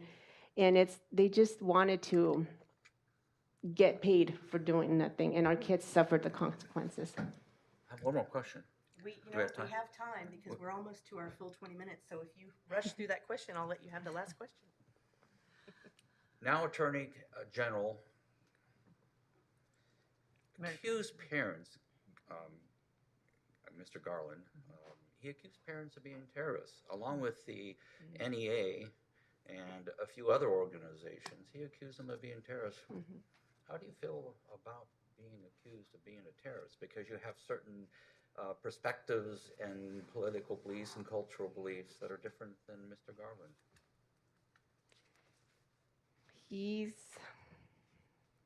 He's so out of touch with what's really going on in our country. But thanks to his remarks, parents stood up. So now there's a parent revolution, and parents know that in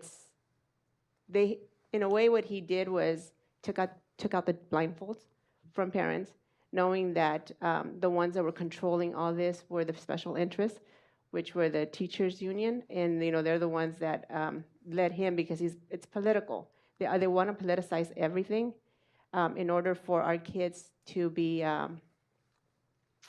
left with the short end of the stick when it comes to education. So him calling parents terrorists, I think it's a shame. If parents want to get involved, they should.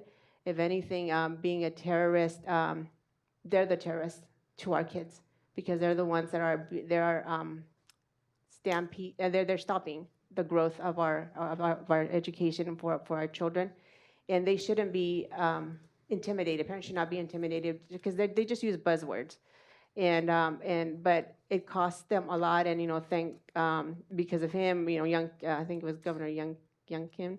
He was able to win because he did connect with parents, and parents know. So in a way, what he did by calling parents terrorists, he woke up the sleeping giant. Thank you, Dr. Williams, and thank you, candidate Iglesias. Appreciate. So we'll have our second candidate come up, and we'll start the process again. I think we're making really good pace, good time. I appreciate the efficiency of everyone, including Dr. Williams. Okay, we'll start with Trustee Barkey. All right. I am going to start with, what do you think about charter schools? What do you think about their role in the public school system? I've been personally blessed by charter schools. I had my son in Curry Thorman when it was under one principal, and I experienced horrific treatment there. Like I said, I was yelled at because I refused to falsify documentation to put money in the bank when the district had said not to be selling food, cooked food, and I refused to put my signature on the deposit with a lie. And he chastised me and yelled at me in front of the other board members with his office door wide open, and everybody in the office heard.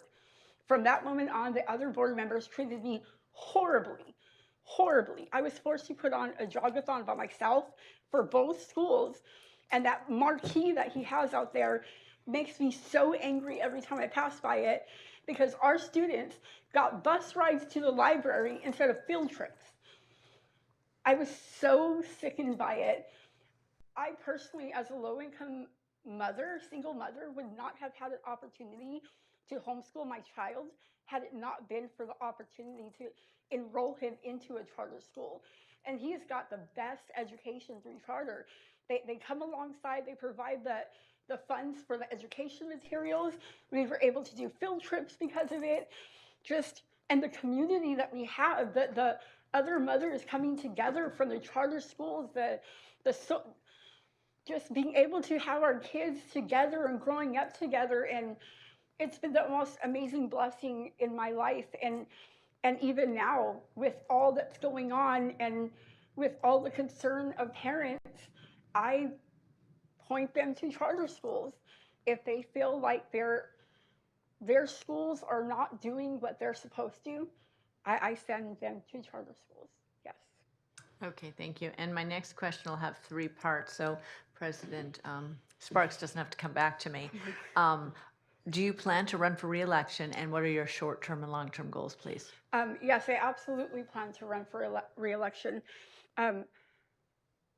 My short-term goals is just empowering parents. I believe for so long we have allowed schools and unions to really capture our children's hearts and minds. We send them to school for 8 hours a day, and we have no idea what they're being taught there. And they come home and they're sitting with books for another 2 hours, and parents have no idea what the homework and curriculum is. The Healthy Youth Act, that was passed 2 years before it came to America, before it came to California and started being written into law by Planned Parenthood. And I was screaming from the rooftops, this is happening in Australia, it's coming to America.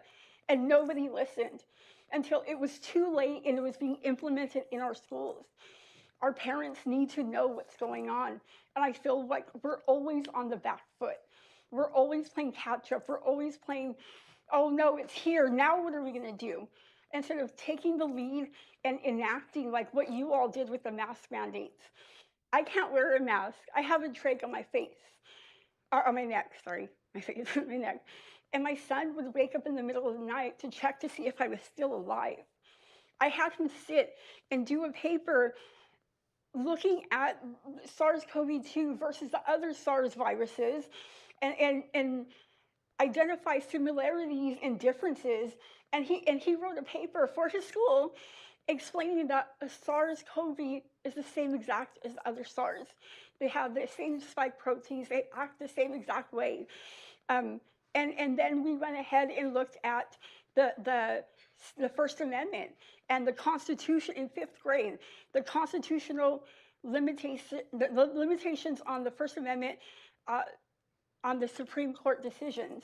And I had him explain to me if he believed shutting churches down was constitutional under the First Amendment and the Supreme Court decisions that limited it. And my son was absolutely upset. I don't, yeah, that's my short term and long term, because I believe we need to be on top of the things. We don't need to be playing catch up all the time. And with Orange County, you all are leading the charge. And I've been so blessed to be in Orange County. Thank you. Thank you. Dr. Williams, you're up. The political left is openly hostile to the concept of parental rights and have engaged in a war against parental rights. As I mentioned, current Attorney General Garland believes outspoken parents are domestic terrorists. And even former governor and recent Virginia gubernatorial candidate, Terry McAuliffe, who lost, by the way, to Glenn Youngkin, stated, "I don't think parents should be telling schools what they should be teaching." And now we see another individual from the far left, Beta O'Rourke, who has flipped on CRT, and he said that parents shouldn't be telling teachers what to teach. Well, what is your opinion on all these events? Well, growing up, again, in the inner city as a victim of abuse, if there was anybody that had the right to be a victim of their gender, of their nationality or race, what have you, or of their circumstances, it would have been me. What disheartens me is the fact that we have parents that are trying to protect their children. The Healthy Youth Act. I had a brother that was 1 year older than me doing horrific things when we were in elementary school. And I can distinctly remember assemblies where the teachers would tell us, if somebody is doing this to you, tell a teacher. But now we're having teachers tell students, this is how you do X, Y, and Z. And now students go home and they can practice on their family members. There is a division that's coming in between parents and their children. And what really bothers me is that, especially in my community, the Latino community, we're about family and faith. And with whatever is being taught in the schools, our children have enough on their shoulders. And now we're trying to put the weight of the world on their shoulders too and tell them that they're victims instead of empowering them and allowing their parents to empower them. No. I'm impressed, Marlene, with your enthusiasm and spirit. I'm so sorry. I love it. Go for it, girl. You're doing great. I'm going to get back to the question that I asked previously about the Minneapolis School Board and the teachers union there. If in the event of a teacher layoff, that they would lay off individuals based upon their skin color rather than the performance or teacher years in service. Yes. What is your opinion on that? Well, I think it's absolutely abhorrent. We have lost, I mean, we can see what's happening across the country. Because of the mandatory vaccine mandates and these horrific new laws coming into effect, like Title IX that was just signed by President Biden, giving teachers authority, more authority over their own parents' children, to allow them to have gender affirming treatment. Like, we've lost really good teachers because they didn't want to be part of research. They didn't want to be a guinea pig. And yet here we're now going to have layoffs because parents are what? Taking their kids out of school because they can't trust the public school system? It's backwards. It's a 1,000,000% backwards. I'm sorry. Yeah. Okay, we'll move on for now and see if we have any extra time. Trustee Shaw. Thank you. So I'll try to be consistent, ask the same questions, but so I'll skip over a little bit of what we do here. But approving the budget, taking action on charter schools, inter-district transfer requests, expulsion hearings. Where do you think you would be make your greatest contribution? I've been looking at the budget, and it's very extensive, and it's very extensive. I am overwhelmed at the amount of money just going into public schools. We look at the cost of charter schools in relation, and my mind is boggled right now. Like I said, I was at the school in a PTA, and we literally were not able to afford field trips for our children. And the principal would rather get a marquee on the wall. That means nothing to kids that are being raised in an inner city, low income area.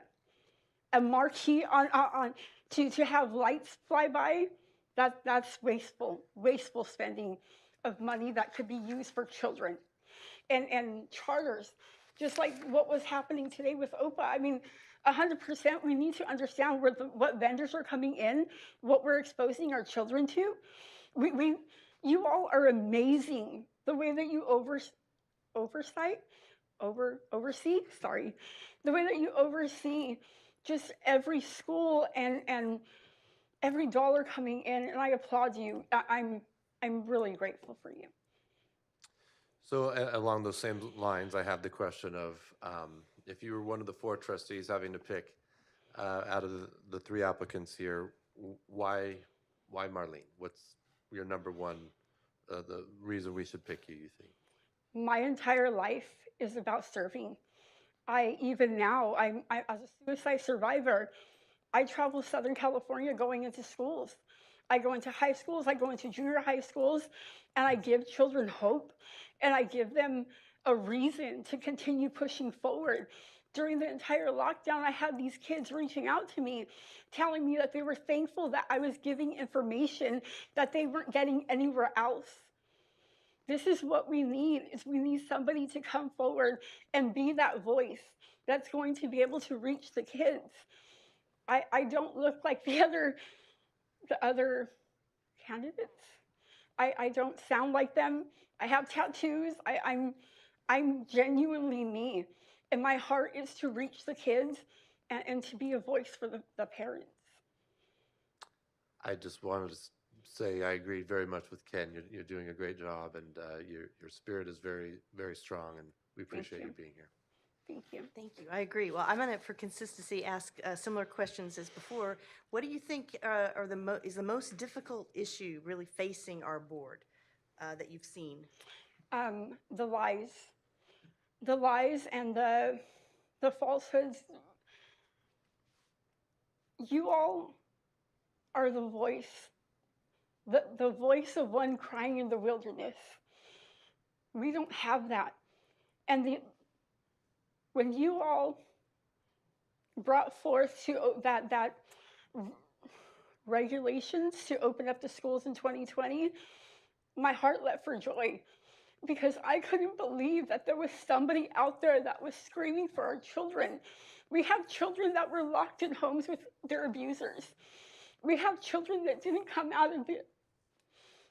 They didn't make it out of the pandemic alive.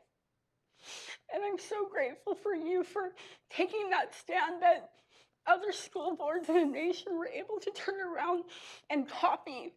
And I'm thankful for you. Thank you. Thank you. I have just one more question for you, and then we may have a little extra time for any board member who might have another question. How do you view the role of outside vendors in terms of teacher training? Definitely, I believe that vendors should be vetted, but I also believe that there's a place for vendors. I learned so much. A smart person learns from their experience, but a wise person learns from others' experiences. And I learned so much from my friend. She's a child psychologist, and she did all the IEPs in Santa Ana. But I love her because I love to pick her brain and I love to learn from her. And I believe if we have really good vendors that can expand our learning and our growth, that would be amazing. But they must be vetted. We cannot just let anyone come in contact with our children or in direct contact with people that have contact with our children. Thank you so much, and thank you for your passion. Really appreciate it. Thank you. We do have a few extra minutes in case any said board member up here would have an extra question. Are you thinking of Any board member who might have an extra question, we have a few extra minutes. I appreciate your thoughtfulness. The South Dakota School Board this last week, as reported in the news, voted to remove the Pledge of Allegiance because it was too divisive. Yeah, Give me your opinion on that. As an Army veteran, I cannot agree with that. Yeah, God, country, and family. That's how it is. And as someone who comes from a military family, my brother served 2 tours in Iraq. He had friends die in front of him. He's disabled because of the multiple IEDs that he experienced. I'm thankful for our veterans. And there's nothing more special than wearing the flag on your shoulder. There's 1,000,000% nothing more special than saluting the flag, because that is a right that not many people have. That is pride in our nation and in the foundation of our nation and the Constitution that we swear to defend and protect against all enemies, foreign and domestic. We have a couple of extra minutes. Okay, I have another one. Many would agree that prior to the era of Martin Luther King, who was one of my personal heroes, he is a good man. In addition to the civil rights era that occurred in the 60s, that systemic racism existed. But do you believe systemic racism exists today in America? I do not. I believe that there are laws passed that people turn into their own kind of perception of racism, when the reality is we all have individual responsibility. We need to be responsible for the way that we interact with others, the way that we conduct ourselves in everyday life. I mean, I am the way I am, and I've had to raise my son. My son has a mother that looks the way that she does because of decisions I've made, not because of abuse I sustained in my past, but because decisions I made when I was an adult. And that's how I'm raising him, and that's how I believe this next generation should be raised. Not even my past is responsible for things that I've done. Thank you, Candidate Barba. Thank you, Trustee Williams. And we will move on to our final candidate, Candidate Valdez. And I will start with Trustee Barkey. Good evening.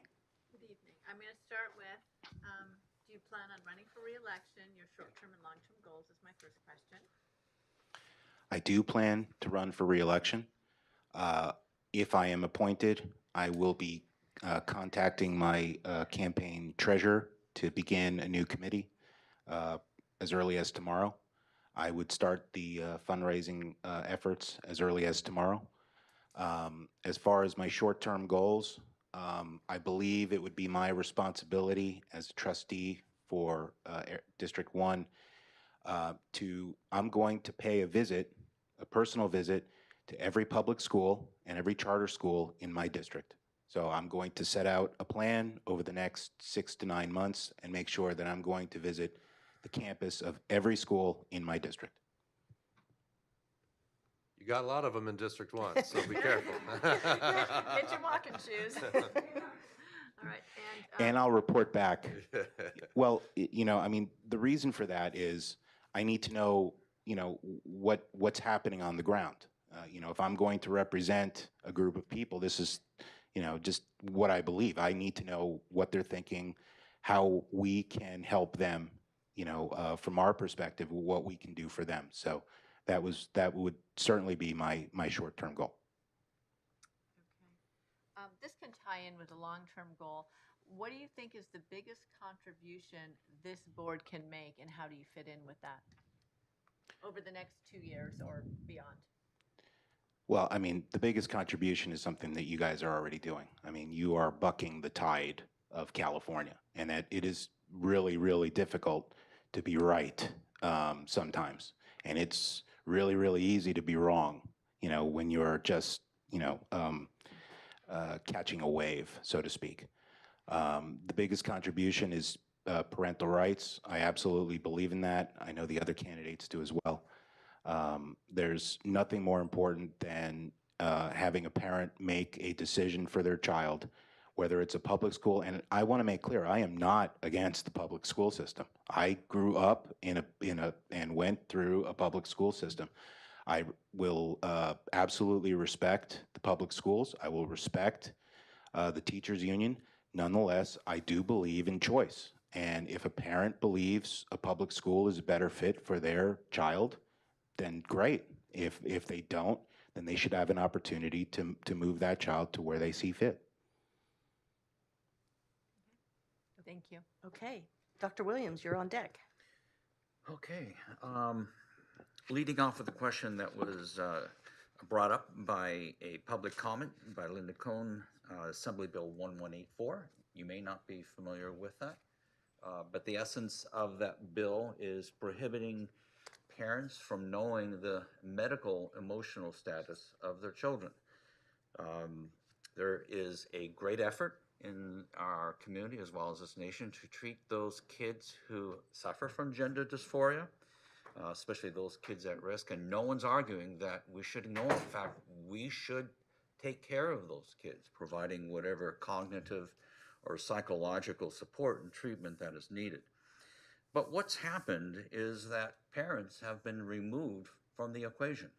And this bill would codify, along with removing parents from the rights to know if their kids are being referred to Planned Parenthood, the parents would not be allowed to know if their parents are being referred for gender dysphoria treatment or puberty blockers or whatever it may be. What is your position on the rights of parents to know their children's well-being? From the medical perspective, I want to be clear, I'm not an MD. Whatever the child's medical needs is a separate and distinct issue. The issue of not notifying a parent is an absurdity to me. It is simply an absurdity. That is absolutely a critical event that a parent must know about. And it's almost angering to hear that someone is trying to, pass a law that would prohibit me from knowing what my daughter is thinking or the medical treatment she's undergoing. I earlier made the statement that Martin Luther King and all those great men in the civil rights era made a positive influence upon this society and this country. And there was problems with systemic racism and Jim Crow laws and bad things like that. But do you believe that systemic racism in 2022 exists in America? From a historical perspective, I can tell. Right now. No. 2022. I promise I will answer your question, Doctor. We did have an issue, a major issue with systemic racism back in the 1950s. We had a Supreme Court case called Plessy versus Ferguson that allowed separate but equal. So we had a Supreme Court decision for about 11 years that said that was okay. Obviously overturned in Brown versus Board of Education 11 years later. That was 60 years ago. That is not where we are today. I have grown up my entire life. I am a Cuban American. I'm proud to be one. When someone asks me my heritage, or I tell them I'm an American. I'm not a Cuban. I'm an American citizen. I've probably been the victim of racism a handful of times. I remember once in law school, it was exam week and I hadn't shaven and I wasn't really dressed all that well, and I was in a grocery store and I asked a woman to help me pick out a piece of fruit, and she jumped back at me. This was at Rutgers, and she jumped back at me like she was scared, and I said, "I'm sorry, ma'am, if I scared you." And she said, "No, you didn't scare me." She said, looking at you, I just didn't know that you would speak that way. Let me show you how to pick out the fruit." So I guess I've been a victim a few times, but to me, racism is an invisible wall. It's there if you think it's there. I never pay any attention to it. I've been pretty successful in my life. If you think it's there, then I suppose it's there. But I don't walk my life. I don't go forward in my life, thinking that way. I just simply do not. Thank you, Dr. Williams. We will move on to Trustee Shaw. Thank you. So I think Mary sort of asked, about the contribution that the board can make. And so I wanted maybe to just focus it on what you would make as an individual member of the board, and what would be your greatest contribution. The things that we do, budgeting, looking at charter schools, inter-district appeals, expulsion hearings, and those things. How would you best contribute? Trustee Shaw, I clearly think that my legal background would be my greatest asset to the board. I'm going to provide a legal perspective on the issues that the board deals with, both with the cases that you deal with, the inter-district appeals. I can be an insightful voice for the board from a lawyer's perspective. I can tell when a lawyer's talking to me and they're minimizing something that's not a minimal issue. I can see where a lawyer may be overbilling, the Orange County Board of Ed for services they are providing. So I clearly think that my strongest asset would be from a legal perspective. So let me ask you this. We do have a lawyer for our board. Are you going to be okay? I mean, we're not. I'm sure lawyers aren't experts in all areas of the law. Are you prepared to take Mr. Rowland's advice on education laws, specifically? I am a workers' compensation defense attorney, and I limit my practice to that. Nonetheless, there are certain things about being a lawyer that we all share, and I think that insight could be very good for the board. Thank you. Okay, again, I'm going to ask similar questions just for consistency. Given what you've learned to understand about the Orange County Board of Education, particularly the last several years, what do you think is the most difficult issue that we face?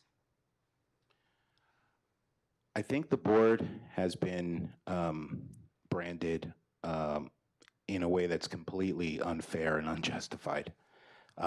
In preparation for today, and I did do quite a bit of preparation for today, the board has been accused of pushing a very conservative agenda. It's not a conservative agenda. It's a parents' rights agenda. I don't see how that's a conservative issue. It is not. It is putting parents and children first before others. That has nothing to do with being conservative. That has something to do with who are we prioritizing. Absolutely. I would agree. And then what do you see as the role of outside vendors in teacher training? Well, we always want our teachers to be consistently learning new things. So I'm not immediately opposed to an outside vendor coming in, but I think the other candidates and myself, would all agree those vendors need to be vetted. So, I mean, we always want our teachers being at the foresight of new ideas, but we have to vet those ideas. I was very appreciative of Dr. Williams' comments earlier when he said he was almost going to be a no vote, with respect to that contract, and I thought to myself, if I was sitting in that chair, I would be saying the exact same things. I certainly want to know who is talking to the teachers who in turn are going to be talking to our kids. I have 2 of my kids in this room right now, and I do not want a political agenda forced upon them, period. I just don't want that. I grew up in New Jersey. I can't remember even once where a teacher through college or law school ever pushed a political agenda on me in a classroom. And I'm just really kind of shocked to see that where it's come. Thank you. We do have a few extra minutes if any board member has any extra questions. Dr. Williams, do you have any additional questions? Yes. By the way, all 3 of you are incredible. Wow, that's my impression. But Mr. Valdez, we have behind us In God We Trust. We have been attacked by atheist organizations to take that down. Were we right and proper to defend our right to have that sitting behind us as a model? I believe you're right and proper, and I also would tell you that the Supreme Court agrees with that. Very good. The Pledge of Allegiance, as I earlier asked, was removed by a South Dakota school district because they felt it was too divisive, that the words under God were wrong, were bad for this nation. Your opinion on that? I just simply would not remove the Pledge of Allegiance from our school calendar or our school curriculum during the day. I just simply would not do that. I'm a patriotic American. I remember in 1992, there was small talk of holding a draft. I don't know if you all remember that, but I do because I was of that draft age. And my mother turned to me and said, if they start a draft, I'm going to send you to Canada. And I turned to her and I said, I am absolutely not going to Canada. If I get drafted, I'm going into the military, period. She cried, and that was a very upsetting conversation, but I would not remove the Pledge of Allegiance from the school day. Certainly not. No more. Okay. Wow. Well, thank you, Candidate Valdez, and thank you all. I mean, we just had, I think, an amazing set of Q&A, and at this point, we need to make a decision. How do we do that? Do we go into closed session? Do we do it here No. publicly? Has to be public. Okay. Before we get into that, Madam President, might I ask the staff something? I know you verified that all 3 of the applicants do live in trustee area 1 under the current version of that. I guess the trustee map that was adopted in 2011, correct? That is the map. Now we're kind of having this redistricting situation right now with the census. And I should have asked to verify this before tonight, but it was occurring to me. Do all 3 live in the new version of trustee area 1 that would be, after the election? That I can't answer We didn't because we verify did that? not verify that. We Okay. just simply contacted the registrar of voters with regards to the current map. current map that is to complete this term. Okay. I don't know if all 3 of you did take a look at that. That's the current map, though, I think, from what I saw. So there'll be a new looking version of that map. So they may or may not qualify to run in. Right. But they'd have to, that would have to be something researched, but that's not before this board right now. It's just fulfilling the seat based on the existing. Madam Yes. President, do you mind if we take a restroom break for 5 minutes? I think that's a grand idea. Yeah. Let's do that. Okay, we'll take a 7-minute break. We'll come back at 7:35.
I think we're all back.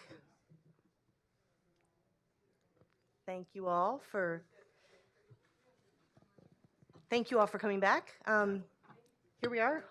Hey, let's get started. Zip it. No. Okay. So let's just open up with some additional discussion from board members amongst ourselves. And I'd like to hear your thoughts. Any additional questions amongst us that we'd like to discuss, or for Deputy Superintendent? Any guidance? Can I ask a question? And maybe, this isn't part of the original discussion, but I would sort of like to know that we're not appointing somebody that might be in somebody else's district come 2 years from now. Is that inappropriate to mention? I would ask your counsel to answer that for you.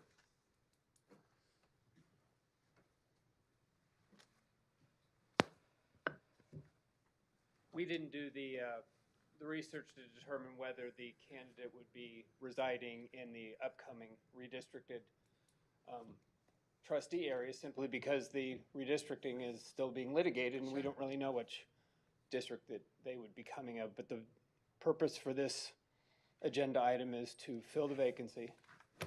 And if we don't fill the vacancy tonight, we may be facing a special election. Okay. So regardless of where they may be residing in relation to the redistricted trustee area, which may or may not be finalized, I would urge the board to vote this evening. Thank you. Appreciate that. Well, if I could make a comment, it wasn't that long ago I was sitting down there interviewing to be appointed, and I'm just glad I wasn't up against you guys. You did, all three honestly did amazing, and so I was.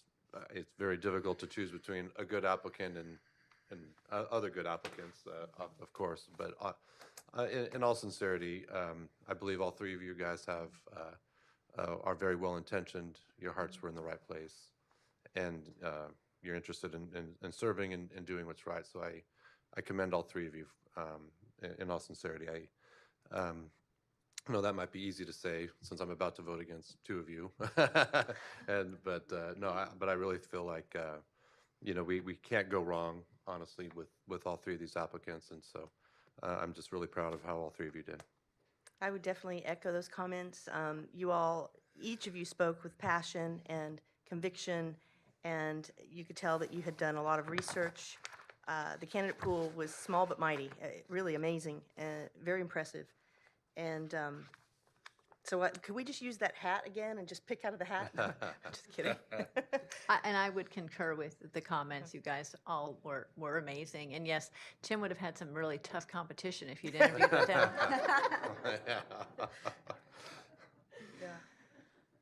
So, Madam President, if I may, I'd like to nominate to replace District 1 Cecilia Iglesias.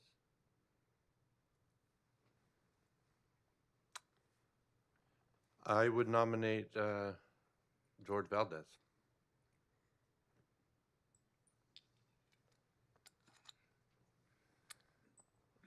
How do we handle that situation we need a second for one of them? You do. Either one of them? Well, Ken made the first motion. So if there's a second for that, if there's not, then that motion dies.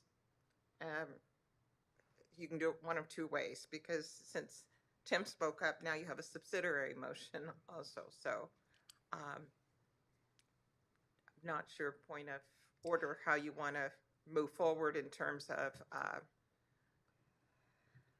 well, I can speak to the parliamentary procedures.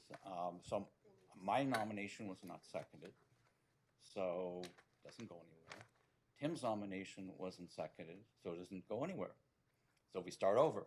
We did this for Dr. Bedell 12, 13 years ago. It was, boy, now you can probably recall that one. That was a long meeting, and it was a 2-2. We took several votes, and it was 2-2, and finally the final vote was taken, and somebody abstained, and Jack got on. So I'll make the motion again for Ccse. This is the way we did it with Chapter Dow, so that this is probably the best way to do it. If someone doesn't want to second that, then there's no vote.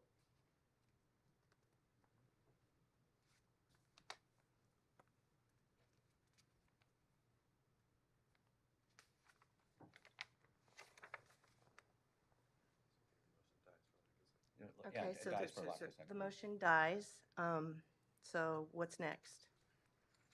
I'll move George Valdez. I'll second that motion. So we'll take it to a vote. I'm going to abstain. All in favor? Aye. Aye. I will abstain. So what does that mean? It fails. Fails because you don't have a third vote. You have to have 3. Okay. You don't have a majority. Mr. Counsel, could you just verify that if you have need a quorum, which is 3? Correct. Okay, so that motion dies. You gotta write them all down and keep track. I'm trying to keep. Well, this is going to be interesting. It always is. It always is. I'll make the motion again for Ms. Iglesias. I will second.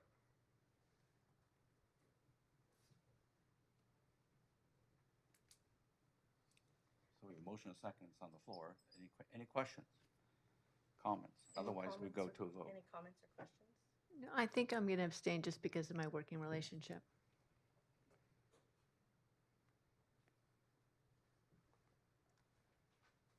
Okay, we'll call for a vote, please. Call for the Call vote. for a vote? Yeah. I'm going to abstain. I'll vote for my measure.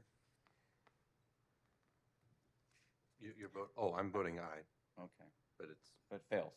it will fail. Yeah. So that's 2-0 again. 2-0 again, so it fails. You need a quorum. You need three positive votes.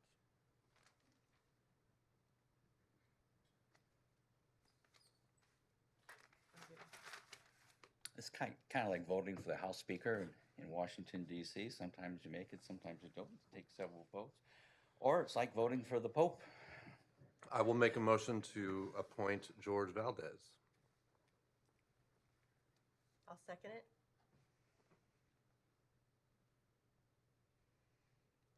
I'm going to stick with my abstention. Call for the question. Call for the vote. Aye. Aye. Abstain. I didn't hear you. Abstain. Okay. And I abstained. Okay. So 2-0 again.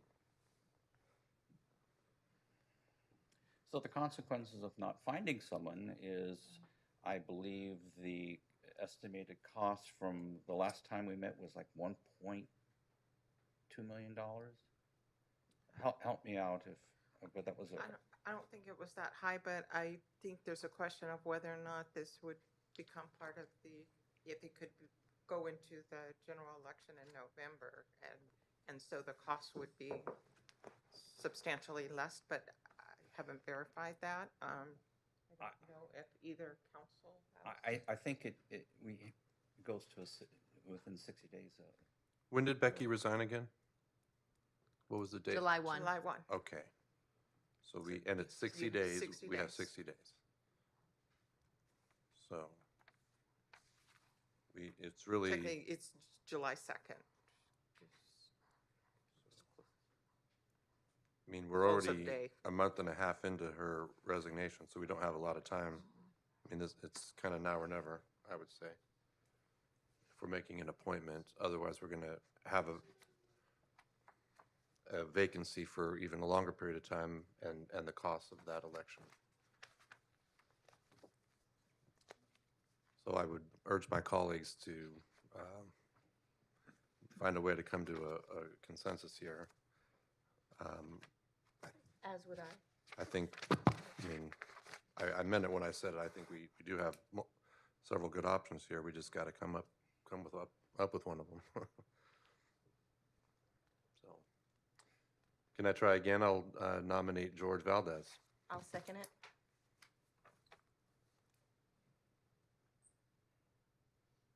Okay, call the question. Call the question. Aye. Aye. Abstain. I'm going to abstain.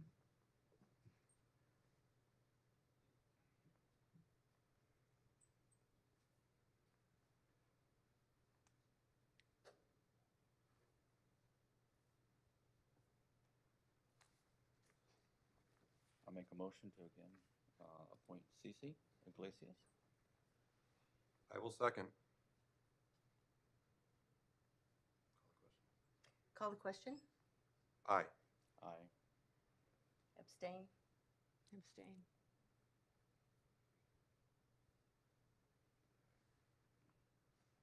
This is what happened with Jack 14 years ago.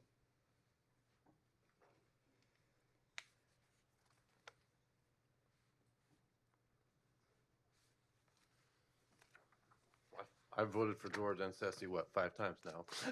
So each, I don't know what else I can do.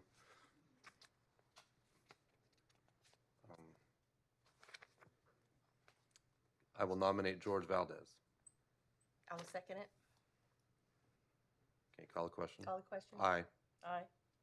Aye. Abstain. Passes 3-0. It's 301. 301. Mr. Valdez is 301. elected. Congratulations. Congratulations. You all are all amazing candidates. This is really, really tough. Really tough. Who's going to do the swearing in? Well, I have the oath of office here. I'd be happy to swear you in if unless you have someone in mind. Okay.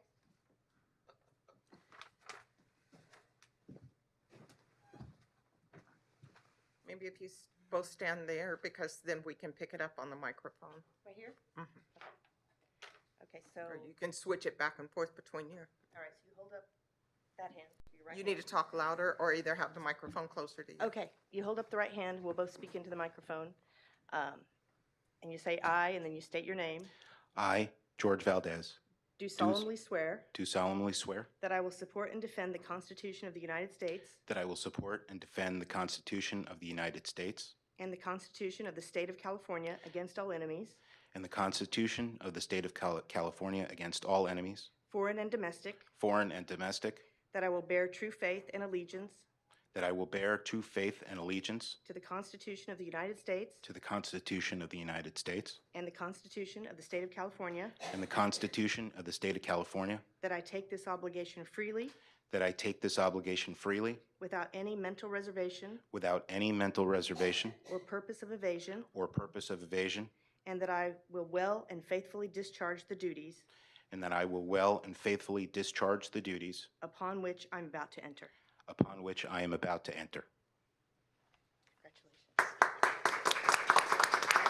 And if you just stay there for a moment, there's a request to, Let's for a get your photo family with up here. your family. Oh, yeah, good time for board picture. Yeah. Yeah. And then we need to come back to the meeting to finish the meeting, right? Yes. Okay. So do you guys want to come up for a Do you board want to do picture? a family one first? Oh, yeah. Get the family Okay, one. do the family picture and then, yeah. You might, a better picture is in front of the, Oh, yeah, come in the front of the- dais. In front of the dais, yeah. And then you have the backdrop of the Orange County Board.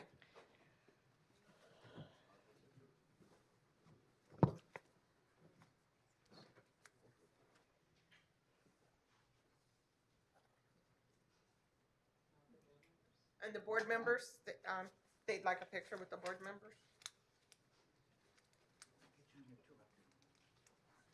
So we should have, do we have one for the official? We'll get it at the next meeting, when everybody is ready, prepared for it. Yeah, take one with them and then one with you. And then one with Al.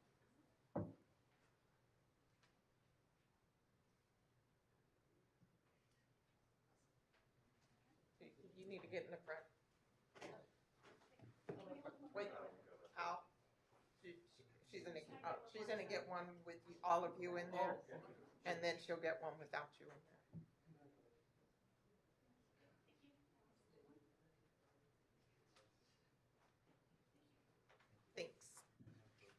And do we have?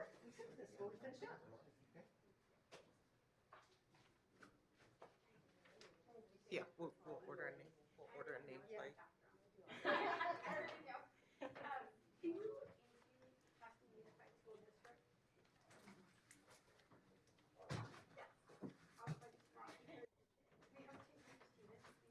I don't have as much room as Super House.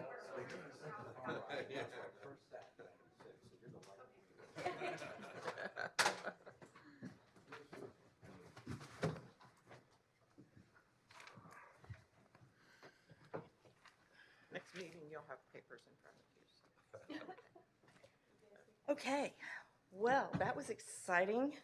Wow. Thank you all for your patience with that process. That was new to me, and thank you, Dr. Williams, for guiding us through that. What amazing candidates we had. That was just really, really difficult to see. All right, to finish up the meeting tonight, first of all, what I'd like to do is call up our good counsel to give a report out. Mr. Brenner. Thank you, Madam President, and good evening to the members of the board and Superintendent Mijares. This is the report out for closed sessions 1 through 4 for today's meeting. The board held a discussion and had an update from council with respect to all of those 4 closed session items. The board took no action other than to approve Epstein, Becker, and Green invoices. Those are invoice numbers 1091735, 1091736, and 1091737. And that is the report out for tonight's closed sessions. Thank you. Thank you, Mr. Brenner. All right, we'll move on to our staff recommendation, particularly information items. Do we have any discussion around communication and information? Mr. Shaw, do you have anything to report on that? Yet? No. No. Okay, we can table that. Sorry. We've had a lot of excitement. We can table that till next time.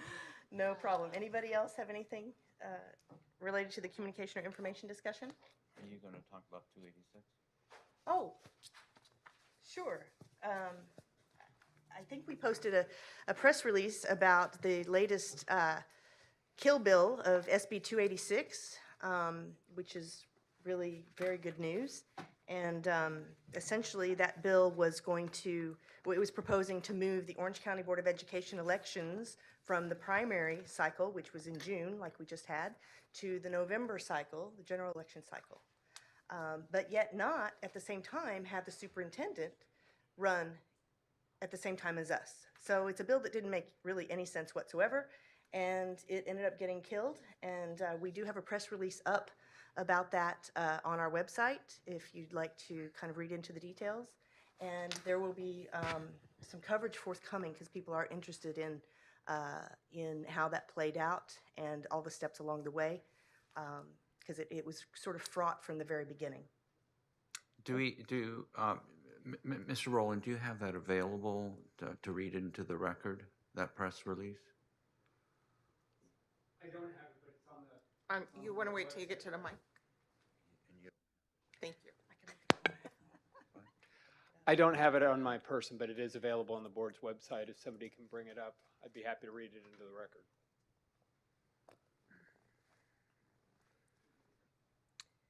Mr. Brenner can get it. Is it on the website? Yes. It's already up. It was posted to the website on Monday. Okay. And that's the new one, right? The OCD. Yes. Right. It's not the OCDE. It's the Orange board. County Board of Ed. It's identified as August 15 press release. If you'd like, I can read it. Yeah. On Thursday, August 11th, Senate Bill 286 was held on the Assembly Appropriations Committee suspense file, blocking the bill from any successful path forward. The controversial legislation would have stripped Orange County local control over its elections by forcing the Orange County Board of Education to move the election from the June primary to the November general election ballot. Besides usurping the local control, SB 286 would have created a new reimbursable state mandate by adding significant workload responsibilities to the Orange County Registrar, This new state mandate would have resulted in hundreds of thousands of dollars in state general fund expenses every election cycle under the mandate.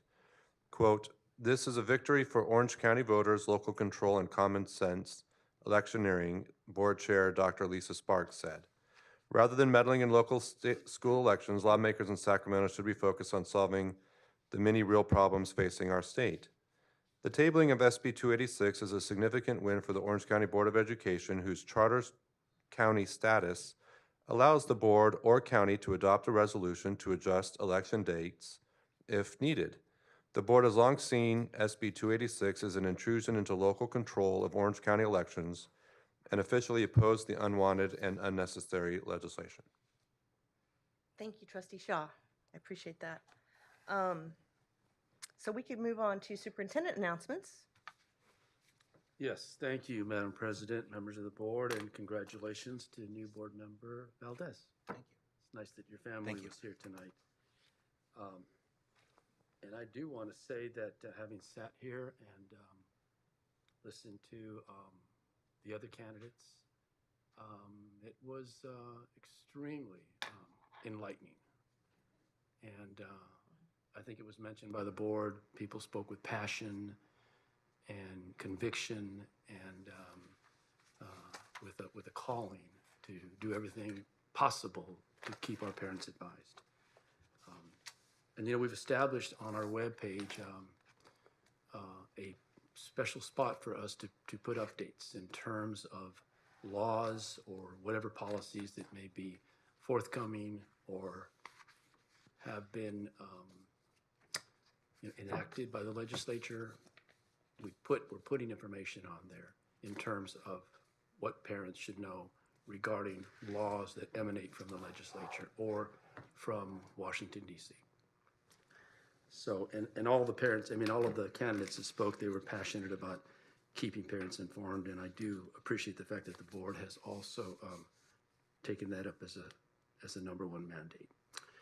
I just wanted to let the board know, and you know this, that of all of our districts, the 28 of them, 17 of them are in session.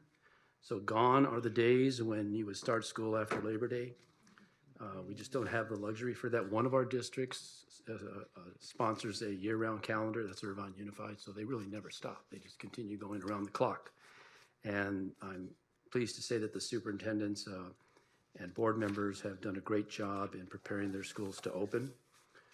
We did have a meeting with our superintendents and then a subsequent meeting last Friday with our charters and our privates to update everybody with respect to CDPH and the healthcare agency and updates on COVID and other things that surfaced in terms of the preparation of schools. And I'm happy to say that I think those meetings were good and accomplished a lot to get people ready. And it's a different environment today as it was in the past in terms of the mandates regarding COVID. And I think that what we are doing today is giving parents and students much more flexibility than ever before. And we're doing it consistent with the law. I also wanted to let you know, in case you haven't heard, that all of the schools in California, we now have universal meals programs. So there's no more segregating of students in terms of who gets the free and reduced priced lunch or breakfast. They're all able to be fed by the government. And so those gears are churning now in terms of making sure that our schools are fed. And we have a number of people, agencies out there and in many churches who helped us during the pandemic to make sure that there wasn't any shortage in terms of students who needed food. Also wanted to commend our access team, Vern Burton, who is Assistant Superintendent of Access, as all of you know, and we played in a significant role along with the OC Sheriff to sponsor the 13th Annual Safe Schools Conference, and we had about 500 people show up for this, people in law enforcement and education and community-based organizations. Many, many parents were there, and it gave us an opportunity to really examine the matter of keeping our schools safe. being able to detect all threats. And I'm very pleased that the Sheriff's Department and the other police municipalities have done a tremendous job in terms of making this a #1 priority. Then I just want to call out that there were 2 awards given. We gave an award, Orange County Department of Education gave an award to a Monique Yassian. She's the Director of Student Services at Tustin Unified for rising to the top and doing an exemplary job in keeping Tustin Unified safe and serving as an exemplar for the other districts. She was given an award, and then the Sheriff's Department, and this is Sheriff Barnes, he makes the decision here. They gave it to a group of people, the School Mobile Assessment and Resource Team. And the Sheriff's Department was obviously involved and did a lot of work in terms of workshops. I also wanted you to know that the Festival of the Arts of Laguna Beach showcases artwork from OC students, and many of our students across the county, they are demonstrating their artistic abilities through the Festival of the Arts. But one thing very significant is that we have our special needs students. So Marlena Barber, who's the director of VSA Orange County, talked about this. These pieces were so seamlessly integrated into the overall junior arts exhibit. This is a true example of inclusion. I like to say that our special needs students have gifts, and it's up to us to help them celebrate those gifts and really help them to understand that they too are made, as all of us, in the image of God. So let's use the gifts that they have. Let's find ways to celebrate them and allow those gifts to bless the general population. So if you want to see any of those pieces, you're welcome to do that. I think since it's been an emotional evening, I think I'm going to stop there unless the board has any questions that might be rolling around in your mind of anything that we are doing. Let's see, just one more thing. Bank of America Leadership Program recognizes 4 Orange County students. So there's 300 students that Bank of America recognizes across the nation. And these students get scholarships to go on into higher education. So just as a shout out here at this board meeting, Jenny Chavez from Catella High School, Jay Morgan from Huntington Beach High School, Cindy Ding from Portola High School, and Kevin Son from Northwoods High School were chosen to receive these awards. So that's all I'm going to report on today, Madam President, unless the board has any questions. Thank you. Does the board have any questions at the moment? Okay, thank you so much. Nina Boyd, Deputy Superintendent, any announcements? Yes, actually, I'd like to call Renee up so that she can give you a brief update regarding the 45-day revisions to the budget. And that is in your red folder. There's a handout that she'll draw your attention to. So normally, we don't have very many changes from when the governor, we do our budget proposal in June, and when the governor adopts the budget. This year, it was much more substantial, so I just want to give you some ideas of what that looked like. And so due to the time of the evening, I'm not going to go through it in detail because you do have the slides there for you. But if you look on page 3 and slide number 4, it does talk about how even though there was a lot of new money coming into schools this year, the majority of it is one time, but then some major investments for schools. If you look on page 4, you'll see the LCFF investments. So one thing just to keep in mind as you talk to school districts, all of us got the 6.56 statutory COLA, and then school districts got an additional 6.28% added to their base funding. County office did not get that. And so I just want to make you understand the differences. And then earlier when we did our last presentation, we talked about there was $8 billion for a block grant. That was actually negotiated out. And we were saying that could be $1,500 a student. That was negotiated out of the budget. What you'll have now is a Learning Recovery Emergency Block Grant. So it kind of tells you what that's for. We anticipate getting $1.6 million for that. it's on a little orange box for you on page What do 5. you mean negotiated out of the budget? What The does that- legislature and the governor Uh-huh, go back okay. and forth, Oh, right? okay, And so okay. they each have their own priorities. Okay. And so. For our county? It, Or for, is that state? that was state. State, yeah. And so that's why it's always hard to, we don't include in our budgets till we know. Got it. This now has been adopted. So it's 1.6 million that we will be receiving. It looks like it is a one-time only for those funds. And so for the state, that was $7.9 billion though. And then the next one is an arts and music and instructional materials block grant. And we're projected to get $540,000 for that. So you'll see that in the upcoming budget. But it tells you the guidelines. Special education had some changes in that. We haven't really been able to quantify what those are except for an increase in funding. On page 7, it has the expanded learning opportunities. This was one of the large investments from the governor. We actually don't receive these funds, so I just want you to be aware of that. These go for K through 8 programs, and county offices are not included in that. Talks about a large investment in transitional kindergarten, which we don't have. Home to school transportation does have a new, you're supposed to be getting additional dollars for that. You will be seeing a plan from us to show what we would do with that. That's all the information I know about that at this point. So we'll give you more information as we find out. We are grossly underfunded in that program. The districts pay for that. So we're hoping that helps with that. Big news for us, though, is on page 917, the new programs that we do know we have. So I think last time I had mentioned about the career pathways, $18 million. And so we did receive those funds. That's for 5 years. And so it averages about $4.5 million a year. That's a program we had. They changed it to the stronger workforce, back to the career pathways and some stronger workforce. We did receive some help with the National School Lunch Program. Dr. Maharis mentions now universal meals. We feed every student. We kind of were doing that anyway, so that's not as new for us.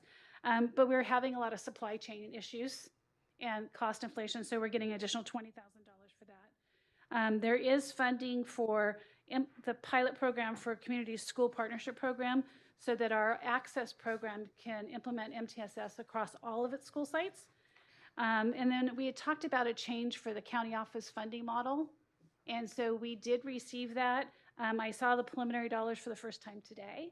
And so it does look like that's going to be about $11 million for us ongoing. For the county only? For our office. Okay. We were the big winner in the state in that funding model. And a lot of that's because the number of students we serve are much larger than other county offices.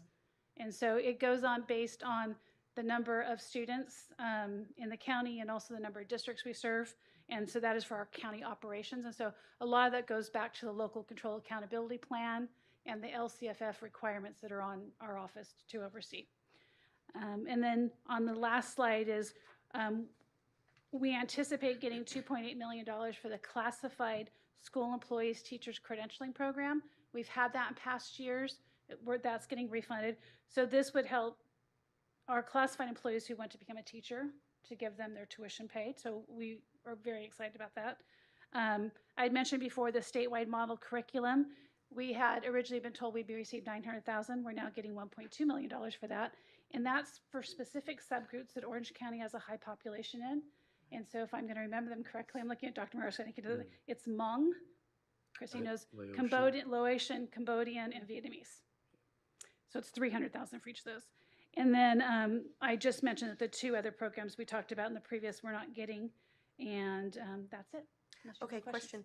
Yes. For the classified school employee teacher credentials, so would an example of that be like a staff person who wants to train to become a teacher? Yes. 'Cause they're in the school environment, they want to move up? Right, so we really are targeting our paraeducators who are already working in the school program. And so, but it could be any classified employee. Okay. And so the 2.8 is a consortium, it's not just our office. And so. And how do they just express interest in that and apply, or how They have to actually be applying to a qualified university. Yeah. In order to receive those funds. And they have to pass and all those requirements, yeah. Okay, cool. Okay, any questions from any board members regarding that? And I should have mentioned for the public, we did place those brochures on the back table so that the public would have access to the same information that you have related to the revisions that Renee just spoke about. I think our public is super smart because I see most of them holding them. They are. Thank you so much for that that detailed additional report. Appreciate that. And then I just remind the board that the next board meeting is Wednesday, September 7th. And submission deadline is next week, August 24th, since the board meeting moved. This is a shorter time frame. We will include the carryover items, but if the board members have any items that they'd like to have included on the agenda, we'd need those by next Wednesday. Also, we will set up a meeting with you, Trustee Valdez, welcome, so that we can, staff can give you some information related to the budget, to the board policies and protocols and so forth. So we'll get you educated so that you're up to speed. We'll get that scheduled with, time that works with you.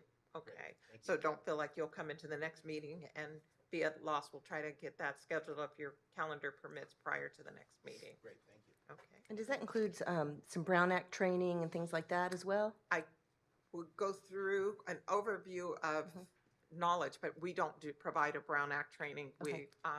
But talking with council, we've been talking about some things that I know that Greg's working on so I'll dialogue to see if that's something that will be this year or where you all are. Okay. But there is ethics training that is Yeah. required, and so I'd be giving him the information related to how he fulfills that requirement and the timeline, so forth.